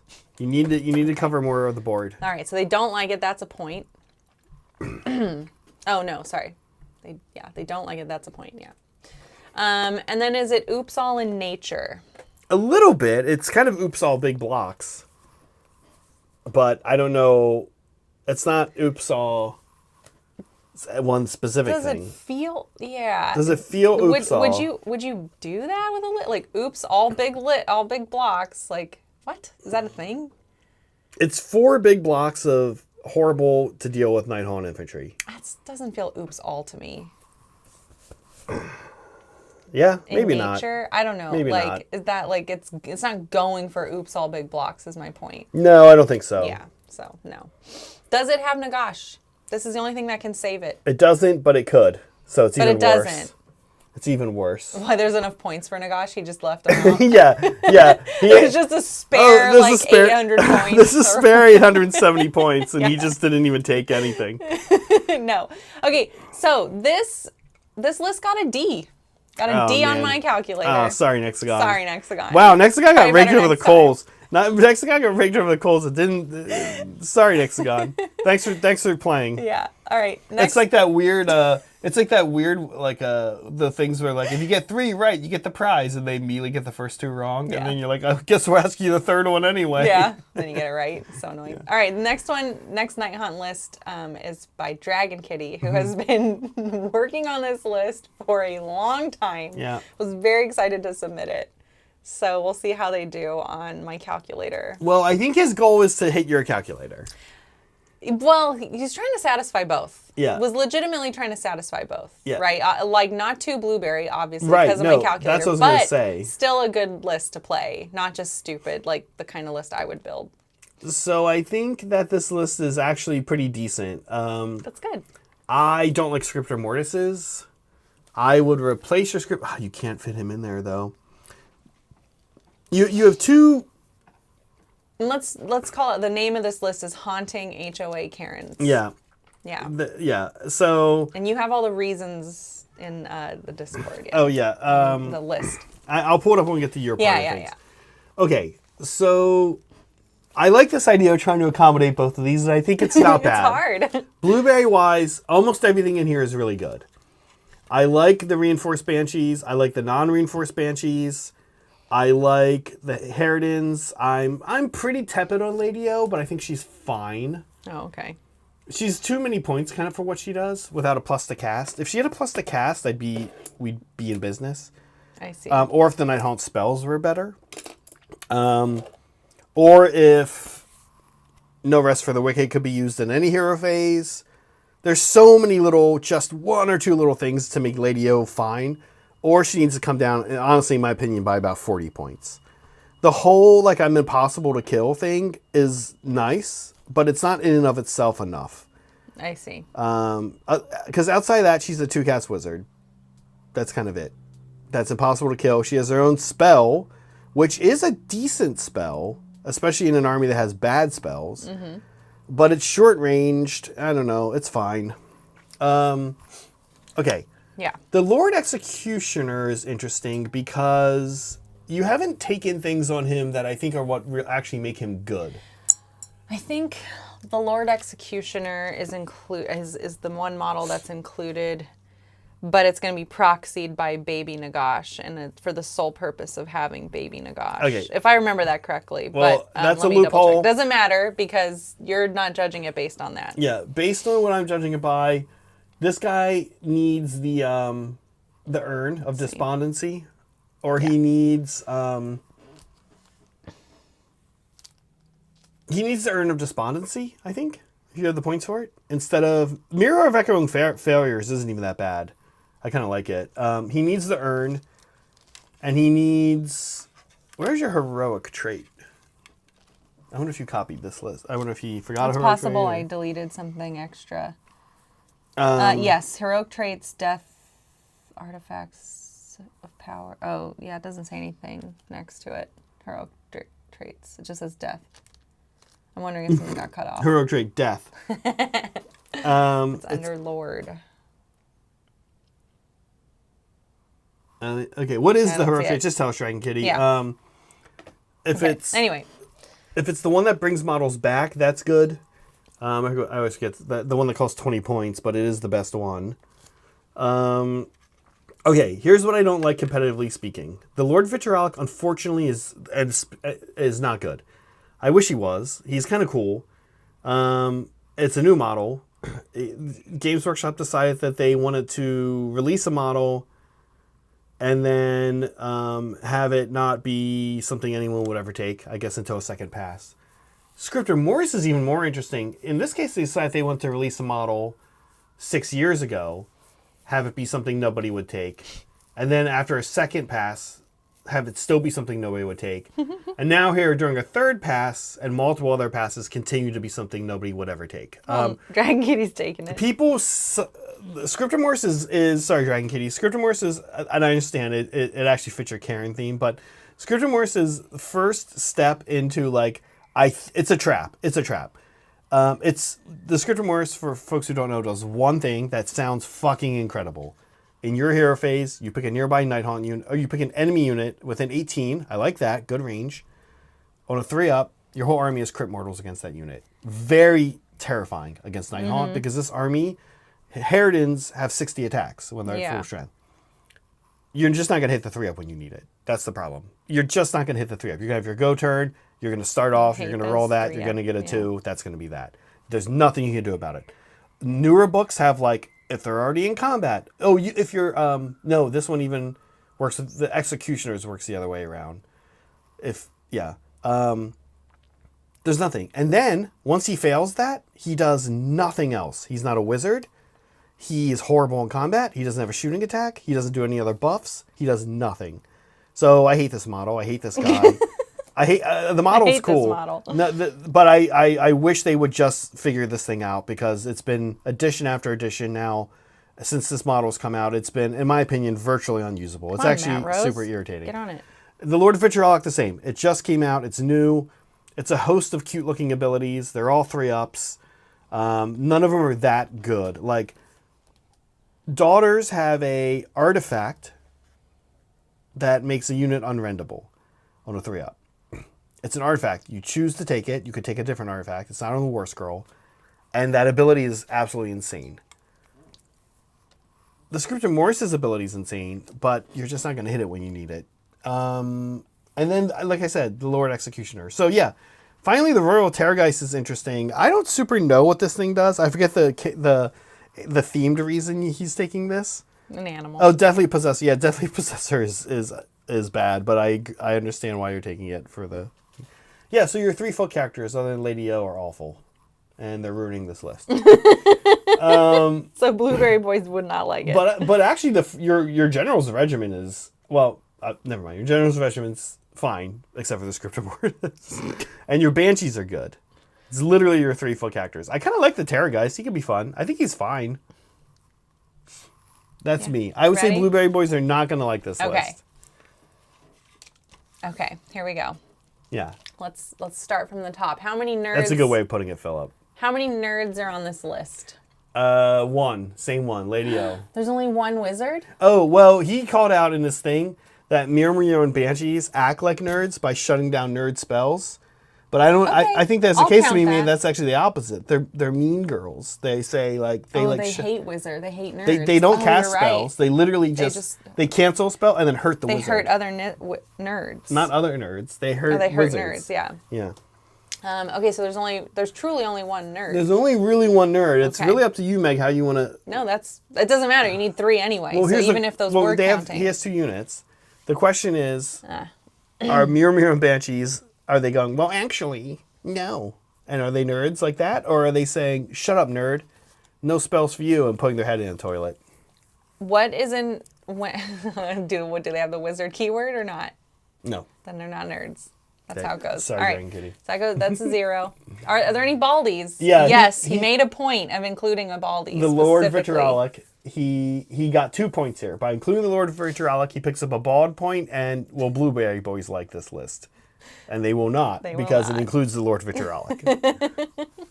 Script of Morris, I think, is also quite bald. Oh, nice. Yeah. He's like, he has like a few strands, but he's like pretty bald. And then he's not bald. Okay. Well, I guess so. I guess that could be bald. Yeah, we'll say it's bald too. Does it pass the Bechdel test? There's Lady O. You can't pass the Bechdel test in Nighthaunt. There's only one named female character. That super sucks. But there are there's a lot of ladies. There's a lot of ladies. And Banshees. It comes close. You can make an all-female Nighthaunt list. Did he give someone a name? Actually, no. Did you put a name on any of the bases? I don't see it. Oh, man, I miss playing my Nighthaunt. I bet you do. Okay, nope. Okay, it doesn't pass Bechdel. That's fine. Is the name cool? I'm giving it a yes. Yeah, because there's a big theme. Like, if you go back and read...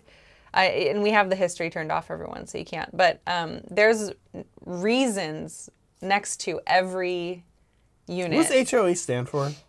Homeowners Association. Yeah. Like, okay, shows petrified. The reason is to make sure no one leaves combat with your Karen heroes. Burning for vengeance. Reason why. Goal is to kill the fugitive, a.k.a. the manager. Blazing onslaught. Reason is to take over the hideout, which means I take over your home. Like the HOA. Like, it's so good. It's good. It goes on and on. It's really funny. So definitely a cool name. I forget what the full name of this subfaction or battle formation is. It's not Petrify. I forget what it's called.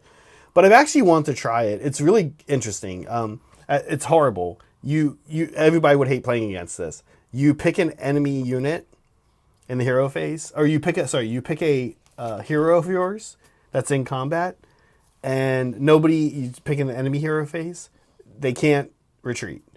Okay. So you just tag somebody with Lady O. You know how you can't kill Lady O? Lady O, you take Lady O. It's specifically for her. Okay. You take Lady O, you throw her into, say, Karazai. I don't know. And he can't hit her. He can't wound her. It's super hard because she's annoying. And he can't retreat. And that's the game. He's just stuck there with her the whole game. All game. Yeah, it's so dumb. It's absolutely horrifying. It's just horrible. That's great. That is such a Karen thing. It just doesn't have enough. I can't help you, ma'am. Like, come to. No, you're not. I'm not leaving, buddy, till you help me get it what is I maximum want. Karen. It is really good. I wanted to try it. The problem is it's just like Quicksilver Geist is so good. Yeah. Are there animals in the list? Yes. The Terrorgeist. That counts as an animal. Okay. That definitely counts as an animal. All right. Plus, if you think of the spells, like even the manifestations have bats, right? Nope. Oh no, I'm thinking Soulblight. Sorry, ignore me. No animals. Nighthawk is a very animal-free army. Yeah. Blueberries don't like this list. Is it oops all in nature? I'm gonna go with like I don't think so. It's tough because I'm like, well, it is oops all HOA assholes. Like he is like giving. There's a thought process behind why each thing is chosen to fit this theme of like the HOA. You do stuff like that too. So I'm like leaning yes, but no, but it doesn't all because he. Okay, we'll give it no. The only Upsal he accomplished here is Upsal check Megan's checklist. That's the Lord Vitriolic. That's He's fine. trying. It's your formula. I'm it's your trying call. to think like whatever. Upsal, Upsal Meg's checklist. It is pretty good Upsal checklist. But the Lord Vitriolic, I don't think the Lord Vitriolic fits. The Lord Vitriolic could be like the kind of like weak-spined husband that goes along with it. But he's not actually Lady O's husband. That would have to be Kurdos. And then Kurdos he's some other HOA Karen. He's married to one of the. He's married to one of the Herodins. Yeah. Yeah, Soups, you're right. You could fit a lady. You could maybe do like a Neferata Regiment of Renown. Oh yeah, there we go. Okay. Okay, I feel bad. No, because I gave credit. Okay, we'll leave it as a 0. It's not oops all in nature. If he actually, though, the funny thing about this list is, I know he's trying to be funny, and it is funny, but there's actually only a couple of changes he would make that would make me, as a Blueberry Nighthawk boy, go, yeah, it's not bad. Could you take this list? Do we have everything? Yes. Okay, that's fun. Okay, and then the final question, this is what is an auto A, is does it have Nagash? So, technically, the list does not have Nagash. Because Nagash isn't on the list. Yeah. But there is a mini proxy being used for Nagash, which I think is very cool. Like, I love baby Nagash. But I don't think I can give it credit because Nagash won't be doing anything. It's not Nagash. There's no, like, 9 spells. There's no ignoring. You're not Nagash. You don't have my 9 books. You'll never get my 9 books. So I don't think I can give it credit. I don't think I can give it credit for Nagash as much as I really want to because I know how important this has been to Dragon Kitty. Imagine like. And how much I love baby Nagash. Oh my God. Well, we like Dragon Kitty, but my birthday's coming fair. up. Get me a baby Nagash. Wait, here's the thing. I can't give the credit. So this list gets a B. What's like on one? My checklist. What's like one of your most prized collection of physical possessions? Like mine? Yeah. What's something you like? A physical possession you own that you really are like? I'm happy I have this. I like it. Oh, it's a stick. Something. Come on, Megan. Seriously, it's a stick from when we met at Blue Lake. It's a stick I used to hold open my door. Oh, stick. Okay. For my classroom. Gotcha. I would put it in the dirt every summer at the end of the summer, and then every summer when I got back, it was still there. Oh, and I'd yeah, use it to prop yeah. open the door, and then my last year I took it with me. Imagine calling that stick the Stick of Meg. The Stick of Meg. That's what Nagash does. He's like, my books, the 9 books of Nagash. Yeah. I'm Nagash. They're my books. If you have them, it's not correct. You've stolen them. Oh my God. Thanks you guys for the list. That was fun. We'll do more next week. So if you have a list you want to have looked at and you remember, go submit it in our Discord. There are a few there that we'll go back and check for next time too, because we obviously haven't gotten to all of them, but that doesn't mean we're not open to new ones. I should get did some painting day. I only have two. We're not done. Oh, we're not? We got fan stuff, buddy. Oh, yeah, let's do it. Let's talk fan stuff, man. You guys made stuff. Let's talk about it. Whoopsie. Okay, this was actually very funny. This happened the other day. Black Country Apex Nerd was like, oh, I just dropped my model and it broke. And we were all like, oh, that sucks. We're so sorry. And then I was like, well, take a picture and put it in mishaps. That's what matters. I mean, it looks like he can glue And then it he back. posted it, and I was like, "Oh, this is okay. Like, this is fixable." Yeah. So then I felt a little less bad, but yeah. It's kind of hard to really break models. The big thing that happens is one of the pieces gets lost. It's more likely that you can't handle it breaking if a car runs over it. Crunching individual bits into powder. That will take out your model. Thank you, nerd. All right, now we're doing like the stuff. You did it. This is Allele. I haven't seen Allele in a little bit, so it's good to see you. What is this little thing? It's cute. Isn't this dumb? I love it. Yeah, it's so cute. Let me pull up. Sorry, I'm not in the right folder. Okay, yeah. Anyways, I don't know what this is. It looks like a little birthday cake or something. I don't know. A ghost? But it's really cute. I don't know what this is either. Yeah, I've not seen this thing before. Yeah. It was, I think Allele was saying something about like getting back into the habit. Yeah. So. Okay, there's Vino. Oh yeah, his little dinosaurs, terror wings or whatever. Yeah, It's a Pokemon. Okay, that's what it was, a Pokemon. Yeah, his little albino dinosaur. I always forget that they're albino, and I was looking, and I was from far away, right? I'm like, oh, cool, he assembled the little terror wings, and then I look, I'm like, oh yeah, it's his albino list. So cool. I love that. Like they look like icy, you know, when you get. They look icy. Yeah. Well, it's like snow blue. too. Yeah. Yeah, that's really pretty. Cool, Vino. We're gonna see Vino next week, you guys. Vino's gonna not next week, not this weekend coming up, but the following weekend, he'll be out to play Blood Bowl and Age of Sigmar.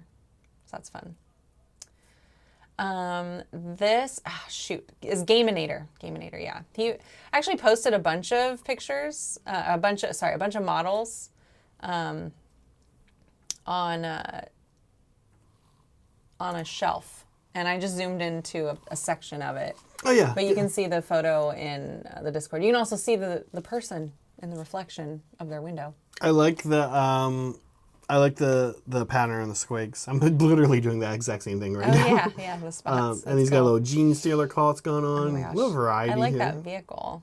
Yeah, that's so. Well, it looks like he's using it as an orc vehicle. Yeah, it looks like an orc thing. Is this all orcs or like use? Yeah, because that's not the base size normal for Boingrot Bounder. So this is like an orc proxy army or of some sort. Yeah, I cool. like that. Very cool. I actually haven't seen the full thing. I'll have to check that out. Graham finished his Skaven Blood Bowl team. Yeah, they look great. Yeah. So they took a group shot with the Rat Ogre. I did the three big guys, the three Blood Bowl big guys. You guys saw them, I think, last week. As we're finishing the Rat Ogre last week. So here it is. There you go. The whole team is together. Graham is really taking a Blood Bowl. Oh, he loves it. Yeah. And we're always like, are you sure we're not like, we're not overworking you? And he's like, I mean, Blood Bowl. Yeah, these are games. I'm happy. I mean, Blood Bowl is like goofy fun chess, right? It's so fun. It's really yeah. Ted Kirkanos made some moss art with his partner. Isn't this cool? How fun. Oh yeah, you hang these on the wall. Yeah. Neat. Very nice. That's good to hear cute. from Ted. I know, Ted. Where have you been all my life? Umi, our other mod, also did a non-mini hobby thing, but hard to tell. Like, yeah, here's a box with some tape on it. Just use some scraps around the house to make a viewfinder for the eclipse.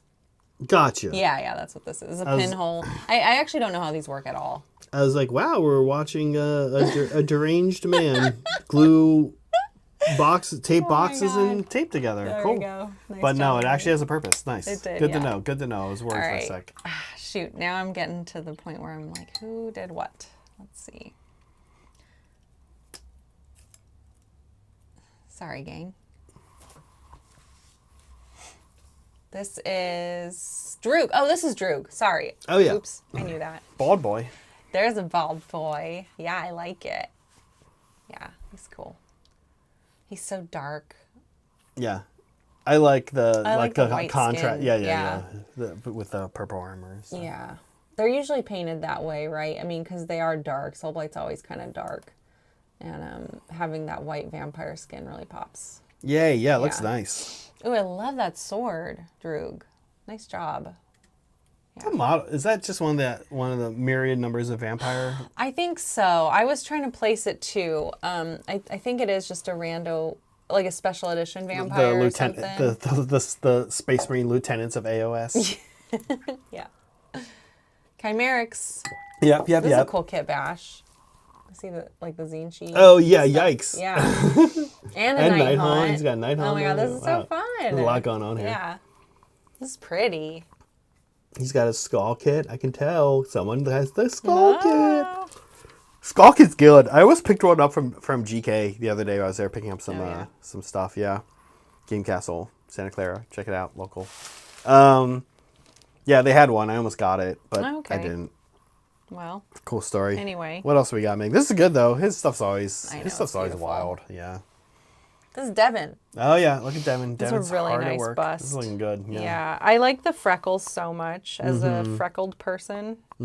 I actually like freckles. I wish I had freckles all over my face like this, to be honest with you. I think they look cool. Yeah, looks good. But this is really pretty. Yeah, this is great. This is some of his... It's been a little... He's kind of like the vehicle guy, right? Yeah. So this is kind of new. I haven't really seen something, I think, of his like this. Yeah, he really likes distressing vehicles. Yeah. I know. This is cool. I love busts, actually. Liberty and I signed up for They're fun to paint. a bust class at LVO. I think it's good for any army painter that wants to... A really good skill you can pick up on a bust I found was glazing. Oh, yeah. It really teaches... It's a great way to get in and try that out. And you can't often then take what you learn, especially a face, and apply it to all your models so well. But you can kind of try, and there's some elements that you can do. Well, it's nice doing a bust because you get to finally practice things like eyes and small details are blown up, so you can practice them. Yeah. And just going through the motions is helpful. Correct. Right? Totally. You can choose to translate to smaller or not, but once you've done it a couple times, okay, well now I know what to do. Yeah. So now I just need to figure out how to do it smaller. And I think busts are good for things like that. Yeah, getting to practice things you normally avoid. Anyways, it's really pretty. Ooh, trees. Shoot, whose was this? But I really like a good white tree. The bark always looks nice that way. Here we go. This is Shane's. Ooh, these are great. Shane just turned it in, yeah. Just turned it in? Just turned it in Jesus. yesterday. Okay. I mean, sorry, it came out weird. Don't make this weird. Yeah, these are great. I agree. I like, again, trees aren't brown. I like this grayish white is really a good color for wood. Yeah. Is gray, honestly. Yeah, like birch. Yep. It's really nice. Yeah, these look great. I like this kit. I love Cardinal Hunters. Let's see. Okay, there's you, Zach. That's me. You painted. You did it. Yeah. I threw you in here. Thanks. Yeah, these guys took me forever. Yeah, you weren't happy with them. Hey, Matt. Yeah, and I'm not super happy with the way the ogres themselves... Oh. Yeah, I'm not super happy with the way they came out. It's fine. I'm not fishing for compliments. I don't know. I think I would like... Oh my god, I'm probably going to... I know I'm painting 6 more, which is actually I'm not super looking forward to, but I will try. I might be able to make it go faster next time. It's a Warcry band, so you're painting the same model twice if you do a reinforced unit, which kind of sucks. I will probably play around a little bit with kit bashing. I did somewhat this time. None of these guys, but on their variants, I did some stuff. Yeah. I changed the sword. Some things are easy to kit bash. I'll try again, probably. Well, I really liked how your cats came out. Thanks, Meg. What made you choose those colors? As I said in the Discord, I just wanted to use my Sigmar paint from my Aqshy for 40K. I made all these. I mixed up all this paint. I like Years the color. ago. Yeah, I like the color, and now I haven't been painting Aqshy, so I just wanted to use it. I don't know. I like the color. Yeah. And this army, like, look at the hunters. Yeah. Outside of like the feathers, where I put my accent color of teal. There's a troll head in the background on the right. You can see, but like they don't. It's bone, metal, cloth, leather, fur, which I guess you could get excited with. But I tried to. I want to do the fur like white, so that they look like camouflaged a little bit. Yeah. That's white and teal are kind of like the fun colors. White is one of the fun colors in this army. Other than that, it's like everything's neutral. It's all grays and browns, and it's just like the cats were a good place to just put Get something goofy, vivid, because originally I was going to like tan, but I was like, Christ, no, Again. I need something. Yeah, I hear you. Yeah. Yeah, I was saying that this reminded me of He-Man's Battle Cat. Yeah. Fun. Yeah. This is Dave Dubs. Kind of new to the server. But shoot, I had this pulled up and I closed my phone and now Yeah, it's what on it. are these? Look at the bases. This is like actually me looking at the bases up close for the first I time. like the bases. I love the pebbles, yeah. Yeah. I'm wondering if that's a topper, if they just came like that, or if he made them. I don't know, but I really like It's them. a roller. I'm not sure. Yeah. we go. What? This is like D&D? What is this? No, this is GOTT. Sorry, I'm trying to find it. Let's see. Guards of Trader's Toll is this game. Okay, not Yeah. a game I'm familiar with, but I like the never paint heard of it. jobs. These It's are beautiful. really Dude, paint's like nice. butter. Like the guy look, on the a bottom bald boy. right. I know, I love that bald boy. Ew, you like that Oh particularly yeah. that? Oh yeah. Can we do your hair like that, please? Nope. Oh, okay. Yeah, gorgeous job, and that's like everything that he's done so far. Yeah, these are fun. It's like very that like 90s, early 2000s paint style, but it's done well. Yeah. Let's see. Whose was this? I'm forgetting. I'm sorry. Just so much good stuff. This is Nexagon. Oh, this is Nexagon. Oh, Nexagon. Okay, great. Okay. Nice. He got some terrain done, and he got the new Spirit Host. Yeah. Spirit Hosts he plays More Nighthawk, ghosts. as we know. They got a Scourge of Aqshy update, and I actually kind of like the Scourge of Aqshy ones. Oh yeah. Yeah, they could. I Nice think, terrain. What do they do? I forget what they do now, though. I remember liking them, but now I forget what they do. Anyway. Good terrain. Good terrain. Nice gold. Yeah. You can kind of just clump a few of these together for a good obstacle Oh, okay. on the ground. Yeah. Yeah. Yeah, I like this kit. We do have this kit. We do? Okay. We Oh, use wait. it. Yeah. Okay. It's for the obsidian board. I feel like Yeah, we've I all never these. see it. Yeah. Oh. Okay. Ogre. Yeah. Whose is this? This is Razor Ice. Thanks, Razor Ice. Yeah. This Everyone's so is- excited about the ogres. Yeah, new Tyrant here. Yeah, he looks good. I love the new Tyrant kit. You can pose him in so many different ways. You can make a Beast Claw variant or a Gutbuster That variant. looks really nice. There's a lot of helmet. There's several head There's options. some verdigris in there. Yep. Yeah. Yeah, it actually looks good for gold. Gold's really nice. I kind of pulled away from using any Look at the gold. skin. Yeah, it's got like scarring and shit on it. Yeah, that's great. And his little turkey buzzard, like vulture, it Yeah. looks so good. I kind of pulled away from yeah, using that came out gold, nice. but because I was like, I don't know if that's an ogre thing, but you made it look like the way ogres would have their gold. Yeah, Yeah. it looks good. It's really nice. Philip turned. Oh, nice. Yeah, Philip turned in his cape, I keep saying this turned in thing. Oh my God. I don't know why. But anyways, was working on this cape and I showed it off last week and he's like, I redid it because I didn't like it. And I'm like, oh, okay, we'll just show it off again. It looks great. Look at this. It looks very great. It's so nice. You do the toothbrush Aurora's thing, going on. Yeah. and then He was painting them by hand. yeah, I think like for me when you do the toothbrush mix thing, of some of them stars. get a little bigger, and those are the ones you turn into like the the more closer stars. With the points. Yeah, this looks great though. really Actually, what I really like about what he nice. did here is like the different colors. Yeah. I Like, wouldn't have on thought this- to do that. Yeah, that actually sells it more than I've seen it being sold in the past. Mm-hmm. Yeah, really nice. Thanks, Philip. Are all your capes like that, Philip? I don't know. I don't think they were. No.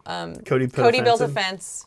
Here's Shop Cody. Cody can paint and build fences. Look at this guy. He's a triple That's a threat. nice looking fence. What the fuck are all these tools? Well, probably used to build the fence. I don't think Cody would set up all of his fence building tools like that. All right, time for some nice army shots. Zach, you want to take any guesses at whose this is? Yeah, this is Jupiter. Is that actual real popcorn or can't? What is it? No, it's their skulls. Their skulls. Here, let me. Oh my god. Yeah, tell me about it. Skulls of all the people he's shrunken and put their heads in here. Yep, that's what he did. No doubt. Oh my god, this is crazy. Yeah. This is great. It is really great. So these are his emperor's children. Okay. Yeah. What do you use? Is that like a knight or a defiler? Jupiter, what do you use that big thing for with the glucose? Oh, look at all the tentacles. Ah! Look at the little corn. This is so weird. It's so good. I love this. Yeah. What a goofball. This is nuts. This whole board is just nuts. I'm curious what you use some of these things for. Jupiter, how Or long what the does it take proxies you, are. start to finish, to do a whole board, army, whatever like this? Do you do it all at once, or do you do the army and then come back to the board later? Do you like... Look at this thing going on in the background, the spider or whatever. I need to know. What the hell is that? We need to have an interview with Jupiter for everybody. Everybody needs to see this man being interviewed. Look at this, a freaking stage. Are you kidding me? It's so goofy. Are you kidding me right now? These are noise marines. Look at their clown hair. They're so cute. They have like little bozo lips. Oh my god. You guys take the pictures in the Discord that he's posted and zoom in, please. You will not be sorry. There's so much silly stuff happening. Little like Easter eggs. Oh my god. Project of the week. I wanted to give this to Dave Dubs. This is actually cool. Isn't this so cute? He made a tiny little house, a little chicken coop. He used balsa wood sheets, it looks like. Yeah. A great material. Honestly, it goes under the radar for a lot of hobbyists. Yeah. I like how it was like just quick. And it's like a 4-step that he put all the steps right there for you to see. And just sort of breaks down, oh, here's how I put it together. And I'm like, oh, this is very helpful. It's very simple, but very helpful. Like, I think one could figure out how to build this by looking at the last one just fine. But seeing it like this just really simplifies it. Yeah. It makes it really easy. So it's like, oh, I could turn this into, I could do a bigger one if I needed to, right? Like, yeah, if you could not paint this like he's done, you could also just take a few contrast and or cute. shade type paints and airbrush or not airbrush and just slather it over these and the wood will soak it right up. It'll look great. Yeah. And then just matte varnish. It'll look amazing. Yeah. It is very cute. Dave Dubs, thank you for sharing this and also like all your models from that game. Like that's super cool. It's something new we got to see. Yeah, I mean honestly, balsa wood sticks and these wood sheets of balsa wood and plasticard, you can actually make some pretty cool terrain. If you can get your hands on some bits, which we all have, you can make some pretty decent terrain for like Sigmar, especially. But 40K too. 40K is like, the setting is so like broad in its technology level that you can make something that almost looks like a fantasy setting and it works in 40K. And like that would have been fairly cheap to make, honestly. It's so cute. Those materials are pretty inexpensive. Colonel Panic, it is adorable. I love it. Okay, now we did it. We did it. This is a 3-hour stream. We did it. We did it. You were like, I don't know if we're gonna fill 2 hours. Remember? You remember that? Yeah. Yes, I remember that. Yes. Okay. Well, good. did You it. guys, this is a long one. I think we're gonna eat some food. I think we might do hobby hang. What do you think, Zach? You might have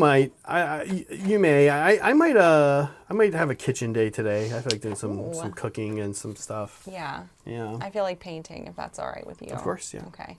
Yeah, I'm probably going to hop in a hobby hang after I eat something. But yeah, thank you to everybody who donated. Thank you for the gifted memberships. Thank you, Mandrels, for your extra support as always. Hope you guys are excited about the classes coming up for you. We don't have another stream again until Thursday, just like normal.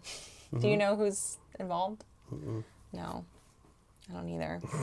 We'll figure it out. Anyways, that's it. Yeah. Yeah. Be kind to yourselves, be kind to each other, always be creating. Bye.